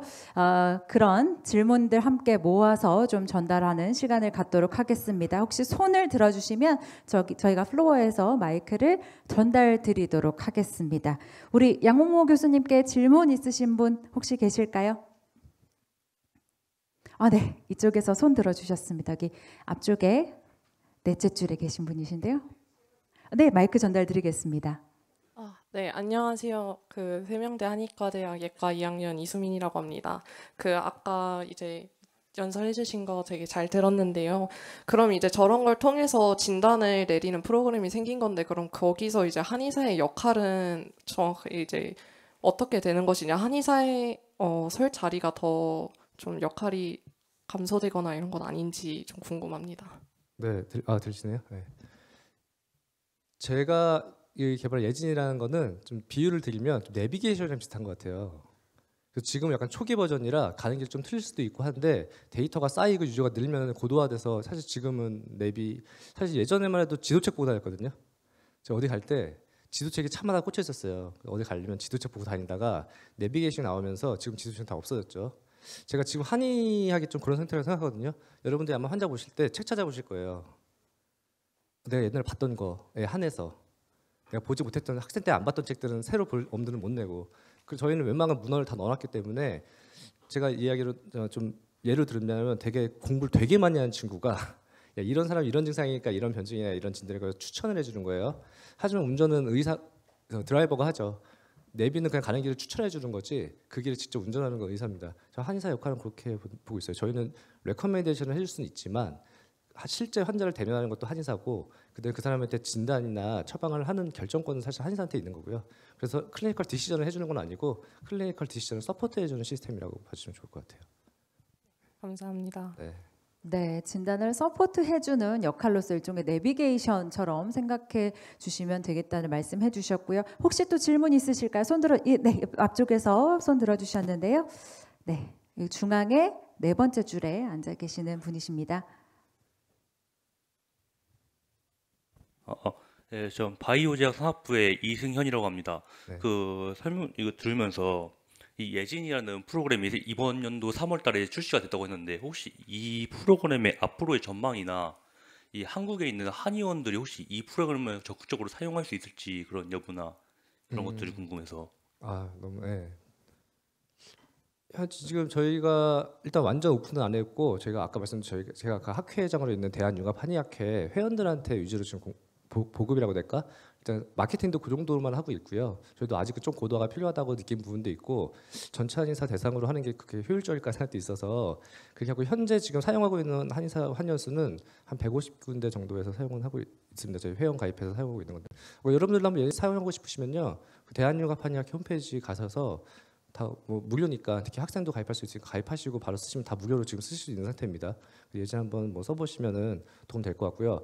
앞으로 어떻게 될 것 같냐 이거 진짜 모르겠습니다. 저는 많이 좀 써야 되지. 아까 말씀드렸듯이 내비게이션이 정말 효과가 있으려면 많은 사람들이 써주고 그 데이터가 축적되고 그렇게 상향 평준화가 다 돼줘야 되는데 그런 것 같아요. 아까 내비게이션을 예를 들었지만 운전 처음 하고 길을 모르는 사람들은 내비게이션에 의존을 많이 할 텐데 나 운전한 지 한 15년, 20년 된 택시 드라이버야. 나 내비게이션 안 쓸래. 이럴 가능성이 매우 높고요. 그래서 저희가 사실 좀 문의나 어디 가더라도 좀 신조로 한의사나 확실히 젊은 한의사분들은 관심 가지고 뭐 질문도 하고 조금 제 나이 때나 그 이상 뭐 임상 나온 지 한 15년, 20년 되신 분들은 사실 크게 관심 없어요. 본인은 환자 얼굴만 봐도 대충 처방 나오거든요. 그게 맞는지 틀린지 여부와 상관없이 본인 경험으로 그렇게 해왔고 그 경험이 크게 나쁘지 않았고 앞으로도 그렇게 할 예정이라 관심이 없는데 어쨌든 전 젊은 층한테 관심이 많기 때문에 장기 비전은 좋다고 생각을 합니다. 필요할 거라 생각을 하고 단기 비전은 단기 페네트레이션 레이트는 정말 해봐야 할 것 같아요. 아직 뭐 1년도 안 됐고 이제 6개월 막 남짓 지난 상태라서 네 그렇습니다. 근데 어쨌든 저는 장기적으로는 좀 필요하다고 생각하고 잘 될 거라고 생각하고 있습니다. 네, 충분한 답변이 되셨을까요? 네, 여기 또 중앙에서 네, 두 분 들어주시는데 먼저 네 들어주신 네 여성분께 하고 앞에 네, 또 전달 드리겠습니다. 아, 네, 먼저 질문 주시죠. 예, 한의대 김호연입니다. 그 진단을 보조해주고 약물 처방을 추천해준다고 그러면은 그 진단 결과를 뭐 질병의 원인을 근거로 약물 처방을 추천해줄 건지 이 프로그램을 통해서 진단 결과를 어떻게 도출하는지 결과가 뭔지 예, 그게 아까 궁금한데요. 말씀드린 한의학에서는 사실 병의 원인을 바로 알아야 되는 건 아니고요. 그 환자의 심텀을 봐가지고 그걸 파악해서 병의 원인을 진단을 하는 걸까지 포함해서 저는 변증이라고 개념으로 이해하고 있습니다. 그래서 기허라고 한다면 그런 변증 결과인데 그 기허가 자체 원인이기도 하겠죠. 병인이 이제 뭐 기허였던 내부 상태가 근데 기허를 판단하기 위해서는 이 사람 기허인지 아닌지 판단할 때는 그 사람 겉으로 드러나는 심텀 컴비네이션을 뭐 목소리가 얕다던가 뭐 소화기가 약해졌다던가 피곤함을 많이 느낀다던가 이런 심텀 컴비네이션을 통해서 이제 기혈하는 게 나오기 때문에 저희가 그런 걸 좀 최대한 한의사의 머릿속에서의 로직을 구현하려고 노력한 거고요. 그래서 증상들을 객관적으로 쭉 받고 이런 증상 컴비네이션이나 각각의 웨이트에 따라서 그 병의 원인을 파악하기 위한 변증 결과를 도출하는 시스템이라고 이해해 주시면 좋죠. 제가 질문을 정확하게 이해한 건지 모르겠는데 네.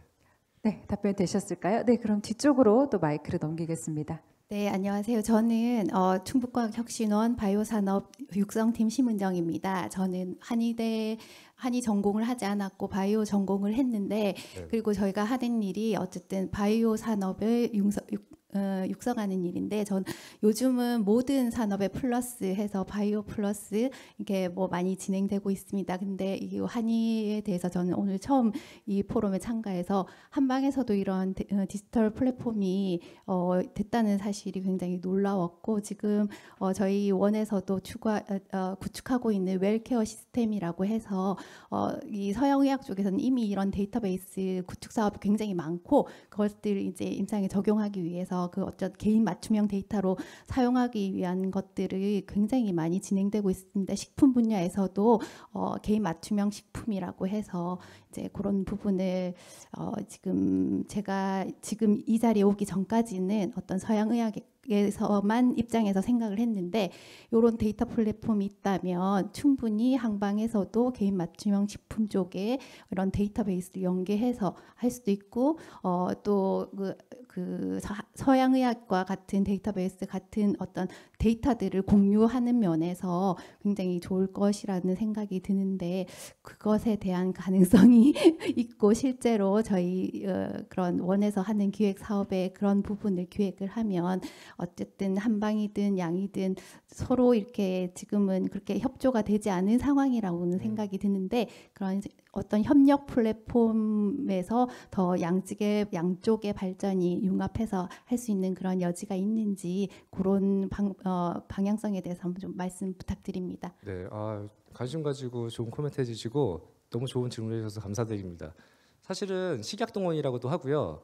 사람이 평상시에 자기 건강을 위해서 케어할 수 있는 게 사실은 식이랑 운동 두 가지거든요. 뭐 시간상 짧게 말씀드렸지만 그 대부분의 뭐 대체요법이나 그 사람 건강 관련 건 식이랑 운동입니다. 그러니까 먹는 거 너무 중요하고요. 먹는 것 중에서 이제 특별한 질병 상태일 때 트리트먼트로 들어가는 게 이제 메디케이션이나 서플먼트가 되는 거죠. 자, 그 상태일 때 건강 상태거나 예방이나 건강 관리 또는 아플 때도 시기는 굉장히 중요하고요. 저도 그래서 사실은 그 좀 영양학과 교수님들이랑 얘기도 하고 있고요. 저는 가능성이 굉장히 높다고 생각하고 있습니다. 그래서 지금은 영양평가가 정말 그 사람 섭취하는 것만 가지고 영양소 대비로 해서 식단도 짜고 있고 지금 정밀 영양으로 가는 트렌드가 제가 이해하기로는 그 사람 영양소와 그다음에 식단 구성 이쪽으로 포커싱이 돼가지고 그나마 그 사람의 뭐 몸무게라든가 비만도라든가 필요 열량 그다음에 영양소의 섭취의 구성을 가지고 하는 걸로 알고 있는데 거기에 한의학에서 얘기하는 똑같은 걸 먹더라도 나 이번 달에는 좀 소화가 안 될 수도 있고 다음 때 내가 좀 설사를 자주 할 수도 있고 어떨 땐 좀 불면일 수도 있고 이런 거에 대해서는 대응이 전혀 안 되고 있거든요. 이건 양방도 마찬가지입니다. 근데 오히려 한의학에서는 그런 대증에 대해서 굉장히 강점이 있기 때문에 내가 똑같이 이렇게 먹었었는데 이번에 소화가 잘 안 돼. 저희가 좀 더 그쪽으로 알고리즘의 개선을 한다거나 이런 건 굉장히 가능성 높이 생각하고 있고 저도 되게 많이 고민하고 있는 분야예요. 일부 좀 저희가 메디푸드 쪽 관련 큐레이션 쪽으로 DB를 준비하고 있는 것도 있기도 하고요. 그래서 그런 거는 뭐 굉장히 가능성 높게 굉장히 긍정적으로 생각합니다 개인적으로. 네, 감사합니다. 네, 연계 가능성에 대해서 또 긍정적인 말씀을 해주셨습니다. 네, 저희가 질문을 더 듣고 싶지만 시간 관계상 여기서 마무리하도록 하겠습니다. 간절하게 손을 들어주셨는데 여기서 마무리하고요. 정말 이 기조 강연으로 포럼의 문을 열어주신 우리 경희대학교 양홍모 교수님께 다시 한번 뜨거운 박수 부탁드립니다. 네, 교수님 수고 많으셨습니다.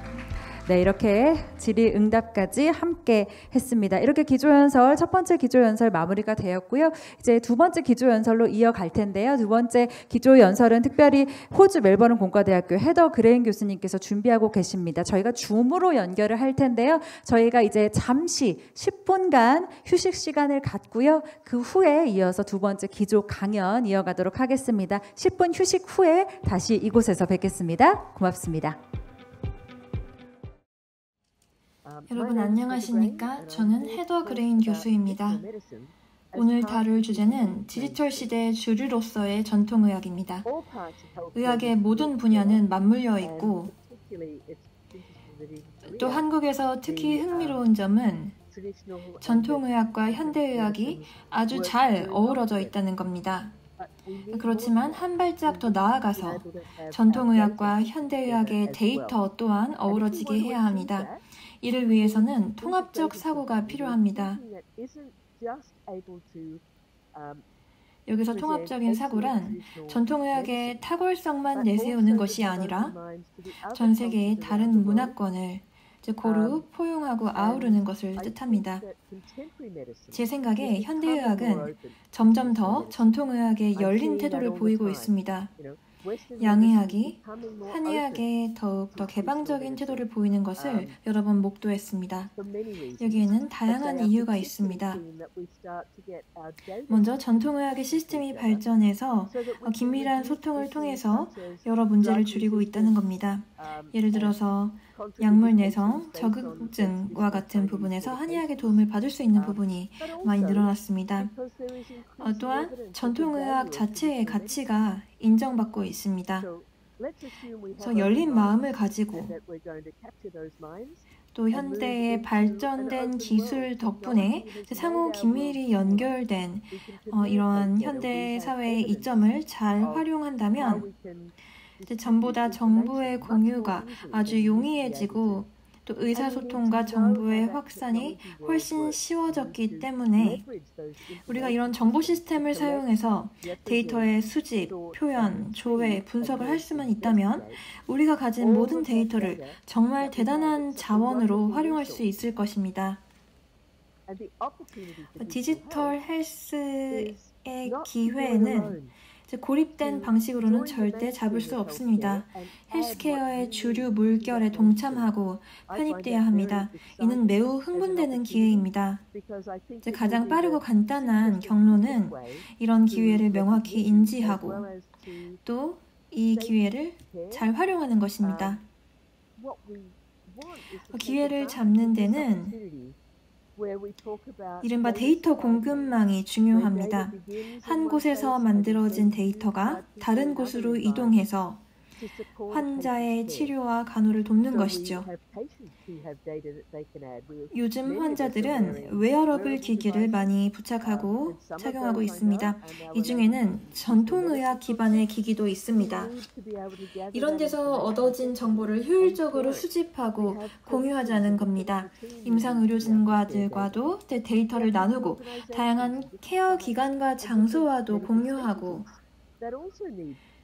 또 다양한 의료 전문가들과도 공유해서 협업을 통한 케어를 하자는 것이지요.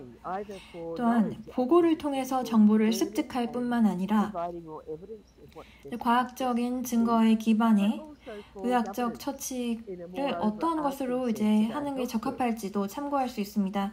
또한 전반적인 헬스케어 거버넌스도 개선시킬 수 있습니다. 환자의 케어는 고립된 행위가 아닙니다. 또한 데이터 또한 고립돼서 존재하는 것이 아닙니다. 데이터의 공유가 현실에서 더 잘 일어나고 있습니다. 그리고 그런 데이터는 환자의 기록에 오랫동안, 수년 동안 남습니다. 그래서 우리에게는 상호 긴밀히 연결된 헬스케어 데이터 커뮤니티가 주어진 것입니다. 우리에게 필요한 것은 아이소나 스노메드와 같은 커뮤니티에 전통의학이 어떻게 대표되고 어떻게 반영될 것인가를 고민해보는 겁니다. 앞으로 이 부분에 대해서 말씀드리겠습니다.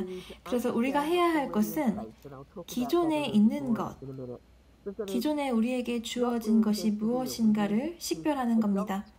즉, 아예 새로운 것을 발명하는 게 아니라 기존의 것을 도입하고 또 수정하고 보완해서 우리의 필요에 맞게 변화시키는 겁니다. 또 정보에 대한 일관된 시각이 필요합니다. 즉, 데이터의 구조화가 필요합니다. 그리고 표현의 일관성을 확보해야 합니다. 전통의학의 절차, 사용되는 약물, 진단 도구 등에 있어서 일관성을 갖춰야 합니다. 이들을 통합함으로써 더 큰 지식에 이르고 또 상호 이해를 기반으로 소통이 더 잘 이루어질 수 있습니다. 시스템을 더욱 효율적으로 활용할 수 있어야 합니다. 여러 절차가 어떻게 사용되고 그 사이에 유사성이 무엇이고 또 같은 개념을 다르게 지칭하는 명칭은 뭐가 있는지 이런 정보가 기존에 있을 텐데 그런 데이터를 잘 활용해야 합니다. 그럼 기존에 있는 것은 어떤 게 있을까요? 먼저 아이소가 있습니다. 아이소는 국제 표준으로서 절차와 모범 사례를 보여줍니다. 데이터와 용어 체계가 전통의학뿐만 아니라 또 다른 의학에 있어서 많이 정리되어 있습니다. 또 요구되는 의료 및 디지털 데이터에 대한 기준도 정리되어 있습니다. 다른 정보, 또 의료 제품 식별에 대한 기준도 있습니다. 이렇게 기존에 있는 틀을 기반으로 우리가 필요한 것들 중에 아직 반영되어 있지 않은 부분이 뭔지를 알아내야 합니다. 우리의 개념이 여기서는 어떤 다른 이름으로 불리는지, 동의어는 뭐가 있는지 알아내서 기존의 틀을 확장하자는 겁니다. 아예 새로운 체계를 만드는 게 아니고요. 마찬가지로 전자의무 기록에 있어서도 국제 표준이 있습니다. ISO 13606인데요. 이 또한 살펴보고 빠져있는 전통의학의 개념이 뭔지 또는 이미 개념은 들어가 있더라도 어떤 다른 이름으로 지칭되고 있는지를 봐야 합니다. 그리고 전통의학에서 사용되는 그 동의어를 기존의 체계에 추가하는 방식으로 개선시키자는 것이죠. 일반적인 용어에 대한 체계도 있습니다. 다들 아시다시피 국제 질병 분류가 있고요. 여기에 전통의학도 포함되어 있습니다. 처음 있는 일이었고요. 굉장히 멋진 일입니다. 그러나 이는 통계 목적의 분류일 뿐입니다. 즉, 임상적 사용을 목적으로 하는 게 아니라 데이터를 추산하고 집계하고 또 분석하는 목적입니다. 반면에 스노메드시티는 임상적 사용을 위한 국제적 용어 체계입니다. 여기에도 이미 전통의학 기반의 개념이 조금 들어가 있는데요. 앞으로 더 보완되고 확장될 필요가 있습니다. 한국의 스노메드시티 관련 정부 기관이 이 부분을 개선하고자 노력하고 있습니다. 그러므로 앞으로 더 긴밀히 어우러져서 협업할 여지는 분명히 있다고 생각합니다. 세 번째는 정보 교환에 관한 국제 표준입니다. 그래서 이기종 의료정보 시스템 간 종이를 사용하지 않고 정보 호환이 가능하도록 한 헬스 레벨 7이 여기에 속합니다. 여기에는 FHIR이라는 표준이 있는데요. First Healthcare 상호 운용성 리소스라는 뜻입니다.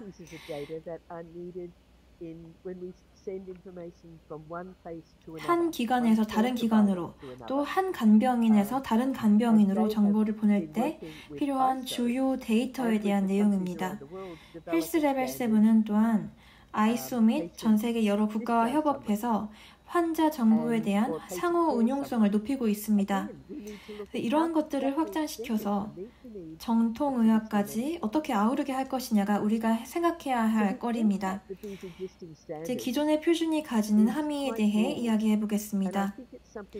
많은 표현과 기존의 표준이 이미 법과 제도에 녹아들어가 사용되고 있습니다.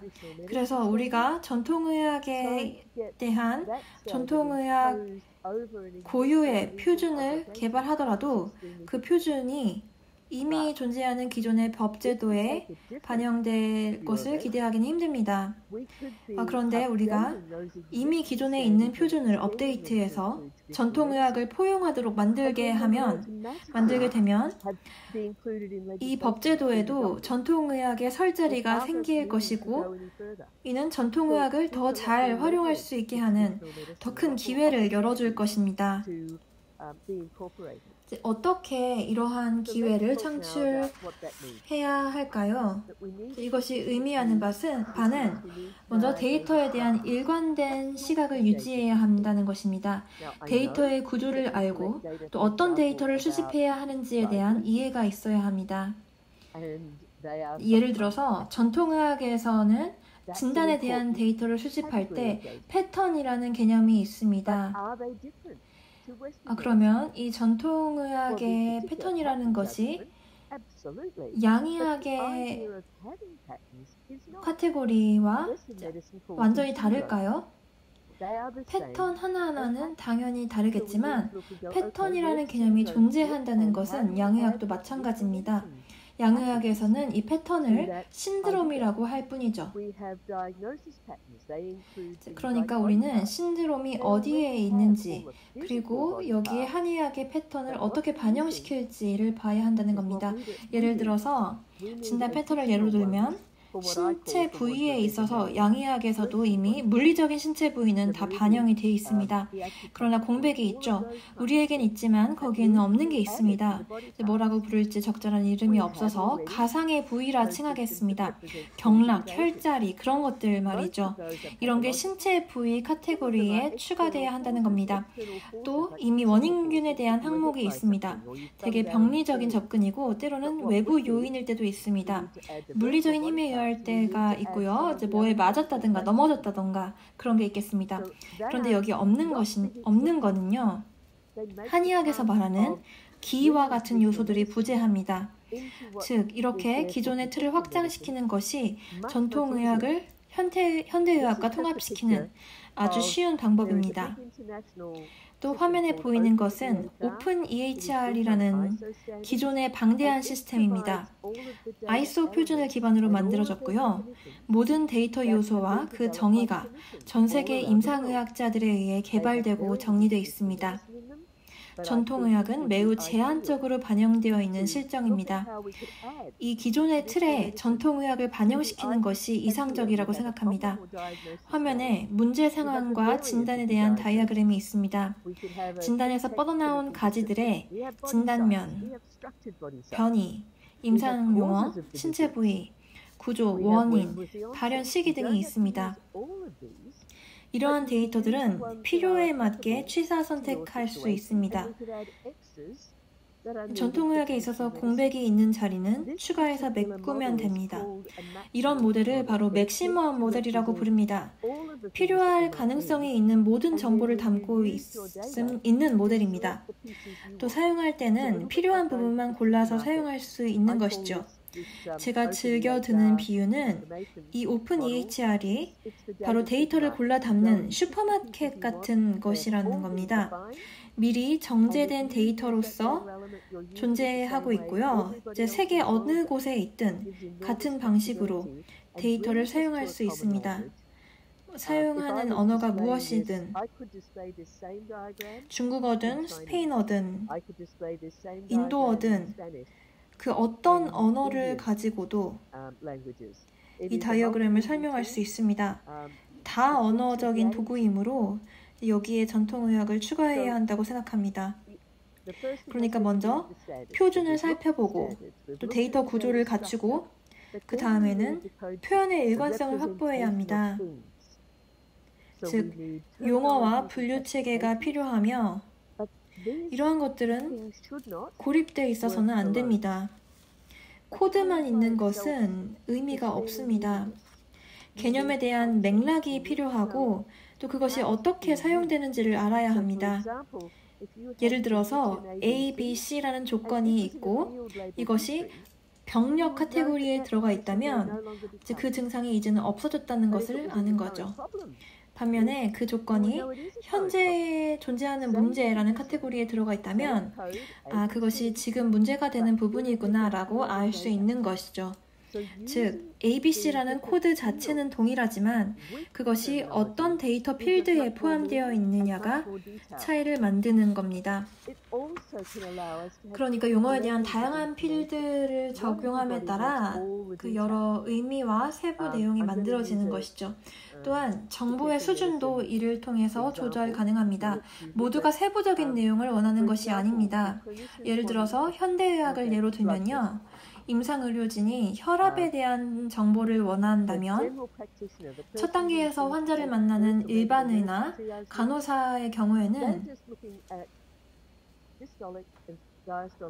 일반적인 수준에서의 혈압 데이터를 원할 것입니다. 반면에 심장 전문의는 더욱 다양한 필드의 데이터를 원할 것입니다. 그 혈압을 잴 때 환자가 앉아 있었는지 누워 있었는지 어떤 운동을 했는지 어떤 기기를 사용해서 혈압을 쟀는지 이런 다양한 데이터를 원할 겁니다. 이렇게 정보의 슈퍼마켓에서 필요한 데이터를 취사 선택하는 겁니다. 세부 내용이 필요하면 그것을 필요에 따라서 사용하고 또 그렇지 않다면 그런 경우에도 같은 모델을 사용해서 원하는 수준만큼의 데이터만 취하면 되는 것입니다. 각자의 상황에 맞게 말이죠.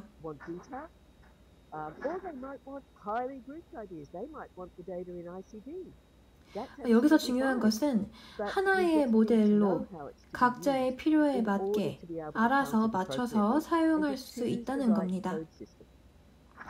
네, 스노메드 시티의 임상적 사용 예를 보여주고 있습니다. 스노메드 시티 자체에 정보 분류 모듈이 있는데요. 먼저 물질에 대한 분류가 있습니다. 생물학적 물질이냐, 화학 물질이냐를 나눕니다. 제품으로 만들어진다면 타블렛이나 액체 등의 제형을 가질 수 있겠고요. 함유 물질의 종류나 제제, 배합법 이런 내용도 하위로 들어가 있습니다. 다음으로 생물체의 분류가 있습니다. 한의학에서는 식물을 많이 사용하는데 이 부분과 관련해서 스노메드 시티에 있는 식물 항목을 더 세분화할 수 있겠죠. 예를 들어서 같은 식물이라도 그 뿌리, 줄기, 잎 등으로 세분화해서 식물 정보를 더 풍성하게 하는 겁니다. 다시 말하지만 전부 다 갈아엎는 게 아니라 이미 기존에 존재하는 용어 체계를 더 확장시키고 보완하는 겁니다. 다음으로 물리적 물체의 분류가 있습니다. 공과 같은 항목이 이미 있는데요. 여기에 바늘침과 같은 다른 물체를 추가할 수 있겠습니다.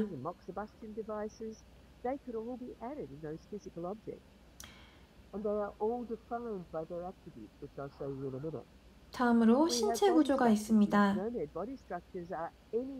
정상적이거나 비정상적인 모든 해부학적 구조를 말하는데, 한의학에서 말하는 비정상적인 부분이 관찰될 경우 여기에 아직 반영되지 않은 부분이 있다면 그러한 공백을 메꾸자는 겁니다. 또한 역할에 대한 분류도 있습니다. 환자, 간병인, 의료진, 약 처방자, 조제자 등이 있겠습니다. 또한 행위 분류가 있습니다. 관측된 사실이 여기 들어가 있습니다. 예를 들어 환자의 혀를 봤는데 어떤 색상을 띠더라. 이런 게 관측된 사실에 해당합니다. 그래서 임상적인 지식에 근거한 임상 관측이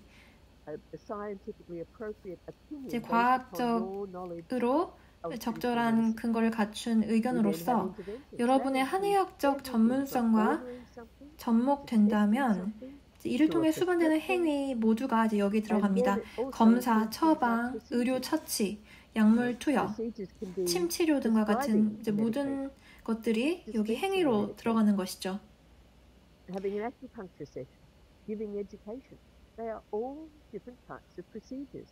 그러니까 이제 한의학에 존재하는 어떤 개념을 보고 그것이 기존의 분류 체계에 어떤 부분에 배치될 수 있는지를 생각하고 퍼즐 맞추기 하듯 맞춰 넣자는 겁니다. 존재하는 기존의 틀에 여러분의 방대한 전문 지식을 잘 배치해서 확장하자는 것이죠. 이것은 스노메드 라이선스 분포 지도입니다. 한국은 스노메드의 풀 라이선스를 소유한 국가로서 이제 표시되어 있고요. 이것이 의미하는 것은 한국에 정부가 운영하는 스노메드 릴리스 센터가 있다는 것입니다. 이 센터를 통해서 각종 업데이트 사항을 팔로우할 수 있습니다. 현재 해당 센터가 스노메드의 한의학을 반영시킬 방법을 여러 가지로 모색 중이라고 들었습니다.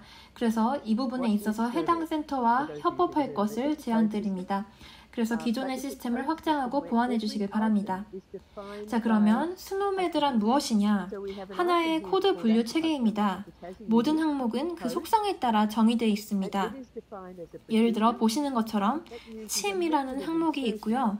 여기에 고유한 숫자 코드가 붙어 있습니다. 의학적인 처치, 시술로서 이제 정의되어 있고 그 방법으로서는 삽입을 통한 처치라고 나와 있습니다. 또 사용되는 기기로는 침바늘이 나와 있습니다. 여기 이것이 의미하는 바는 침이라는 개념을 찾아볼 때마다 일반적인 속성을 볼 수 있다는 겁니다. 앞으로 보완할 점이 많지만 이제 출발점이 되는 변화입니다. 침이라는 게 어떤 개념인지 일반적인 수준에서라도 이해가 가능합니다. 이런 요소들의 관계성을 통해서 그 개념이 뭔지에 대한 이해에 이를 수 있습니다. 여기에 다른 요소를 추가할 수도 있겠습니다. 예를 들어서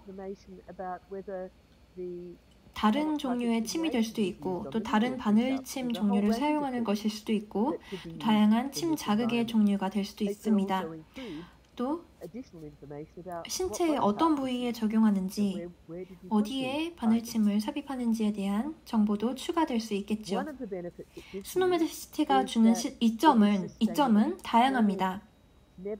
먼저 지속 가능하다는 겁니다.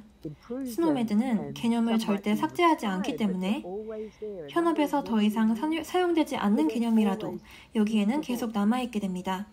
그래서 필요한 경우 언제라도 와서 볼 수 있습니다. 필요한 정보의 수준도 알아서 조절할 수 있습니다.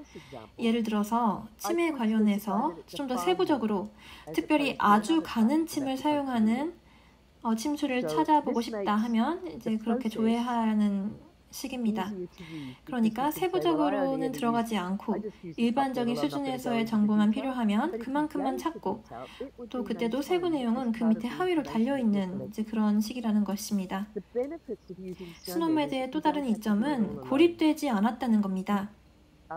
스노메드는 전 세계가 공유하는 헬스케어 용어집입니다. 바로 모두 함께 구축해 나가는 것이고 이는 매우 큰 이점이라고 생각합니다. 스노메드의 풀 라이선스 회원국 중에 전통 의료가 강세인 곳을 목록화했습니다. 몇 개의 주요국만 적어봤습니다. 이 모든 국가가 함께 긴밀히 협업해서 스노메드에 존재하는 전통 의료 공백을 메워야 한다고 생각합니다. 인도는 현재 아유르베다를 추가하려 하고 있고 또 리스트에는 반영되어 있지 않지만 다른 전통의학을 추가하고자 하는 움직임도 있습니다. 예를 들어서 호주는 원주민의학을 추가하려 하고 있습니다. 이런 노력을 통해서 스노메드를 확장시키고 또 어떻게 활용할지에 대한 협업이 필요합니다. 절차와 체계 또한 주의 깊게 살펴야 합니다. 의도에 맞는 범위 설정이 필요합니다. 왜 전통의학을 스노메드라는 용어 및 정보 모델에 반영시키려는지 그 이유를 이해해야 합니다. 한 가지 이유는 스노메드에 아직 존재하지 않는 개념이 있기 때문입니다.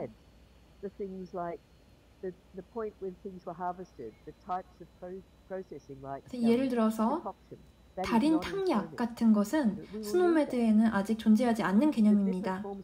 그런 게 추가되어야 합니다.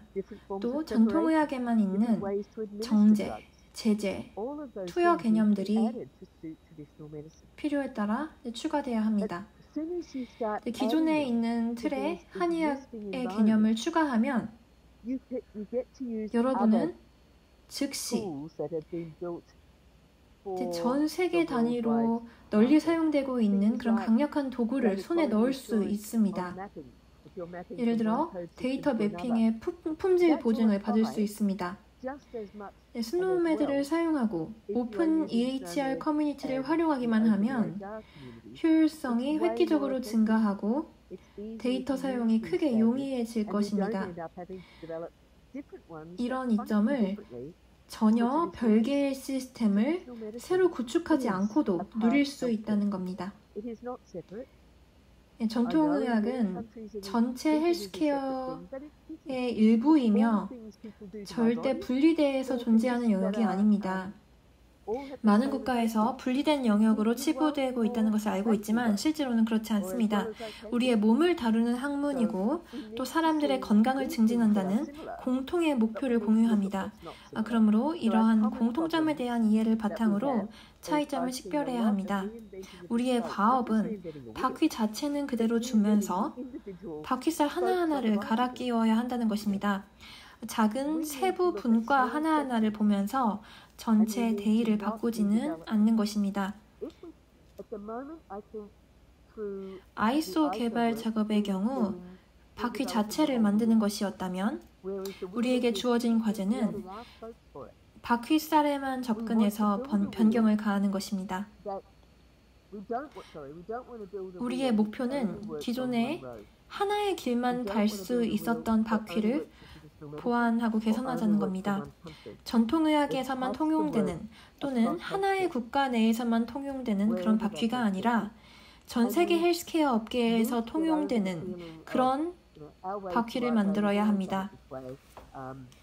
그러면 폐쇄적으로 우리의 접근 방식이 옳다든가 늘 해오던 방식만을 고수할 거라는 그런 태도는 버려야 합니다. 여기서 생각해 봐야 할 게 혼자서 옳은 게 중요할까요? 아니면 포용되고 소속되는 게 중요할까요? 저의 답은 둘 다 취할 수 있다는 겁니다. 옳은 길을 계속 가면서도 포용될 수 있습니다. 그간 해오던 방식이라고 해서 그것을 고수할 이유는 없습니다. 지금이 바로 데이터를 활용해서 어떻게 더 발전하고 비용적인 효율성을 갖출지 모색할 이상적인 기회라고 생각합니다. 전통의학이 직면해온 고질적인 또 다른 문제 중 하나는 용어 번역이 힘들다는 것입니다. 번역이 돼 있더라도 들었을 때 예상되는 의미와는 다른 뜻을 가진 그런 번역이 많습니다.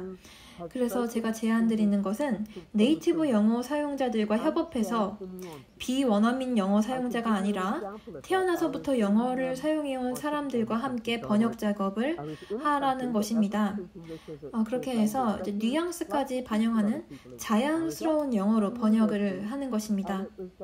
예를 들어서 제가 한 번은 비영어권 국가의 한 대학을 방문한 적이 있습니다. 그때가 마침 동아리 홍보 기간이었습니다.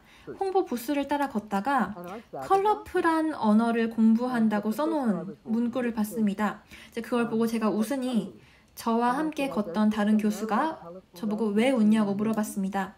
그래서 제가 영어에서 컬러풀한 언어라고 함은 그것이 어떻게 쓰이는지 모르고 쓴 글 같다고 했습니다.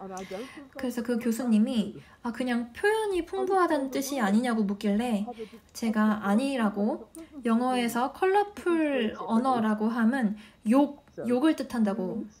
그런데 저 학생들이 그런 의도로 쓴 것 같지는 않다고 라고 대답을 했습니다. 그러니까 각각의 단어를 합쳐두니까 전혀 다른 의미가 탄생한 것입니다. 우리는 그러니까 전통의학에 대한 임상적인 전문성을 갖추는 동시에 디지털 의료, 개념 표현, 데이터 표현, 그리고 기존의 국제 표준에 대한 이해를 갖춰야 하는 것입니다. 이는 단기간에는 절대 갖출 수 없습니다. 매우 방대한 전문 영역이기 때문입니다. 그러므로 우선순위를 두고 어떤 영역에 중점을 두고 해결법을 모색할지를 생각해야 합니다. 기존에 이미 진행되어 온 노력을 기반으로 전통의학을 주류에 편입시켜야 합니다. 기존의 국제 표준을 확장시켜야 합니다. 전통의학에만 국한된 개별 표준을 개발하는 것이 아닙니다. 물론 전통의학에만 국한되어야 할 부분이 있겠으나 많지는 않다고 봅니다. 전문성과 이해를 헬스케어 분야에서 사용되는 데이터와 관련해 갖추고 우리의 헬스케어 시스템이 어떻게 진화하고 발전하는지 이해해야 합니다. 저는 이 과정이 매우 흥미롭다고 생각하지만 이 과정을 귀찮아하고 또 왜 굳이 그래야 하나라는 분들도 있을 것이라 생각합니다. 제 의견은 보건의료계에서 전통의학이 누려 마땅한 입지를 확보해줘야 한다고 생각합니다. 전통의학은 전문화된 영역이지 분리되어 고립된 영역이 아닙니다. 또한 안전한 의료행위는 보건의료계 모두가 협업하고 데이터가 공유될 때만 가능합니다. 전통의학이 소외되는 것은 안전에 대한 리스크가 됩니다. 전통의학의 제품과 절차를 메인스트림을 이루는 데이터 체계, 즉 앞서 말한 스노메드나 오픈EHR과 같은 체계에 반영하는 것이 충분히 가능하고 중요합니다. 그러나 이를 어떻게 이룩할지는 여러분에게는 도전 과제일 것이라는 것을 이해합니다. 가장 좋은 방법은 이 분야의 전문성을 갖추기 시작하는 것입니다. 감사합니다.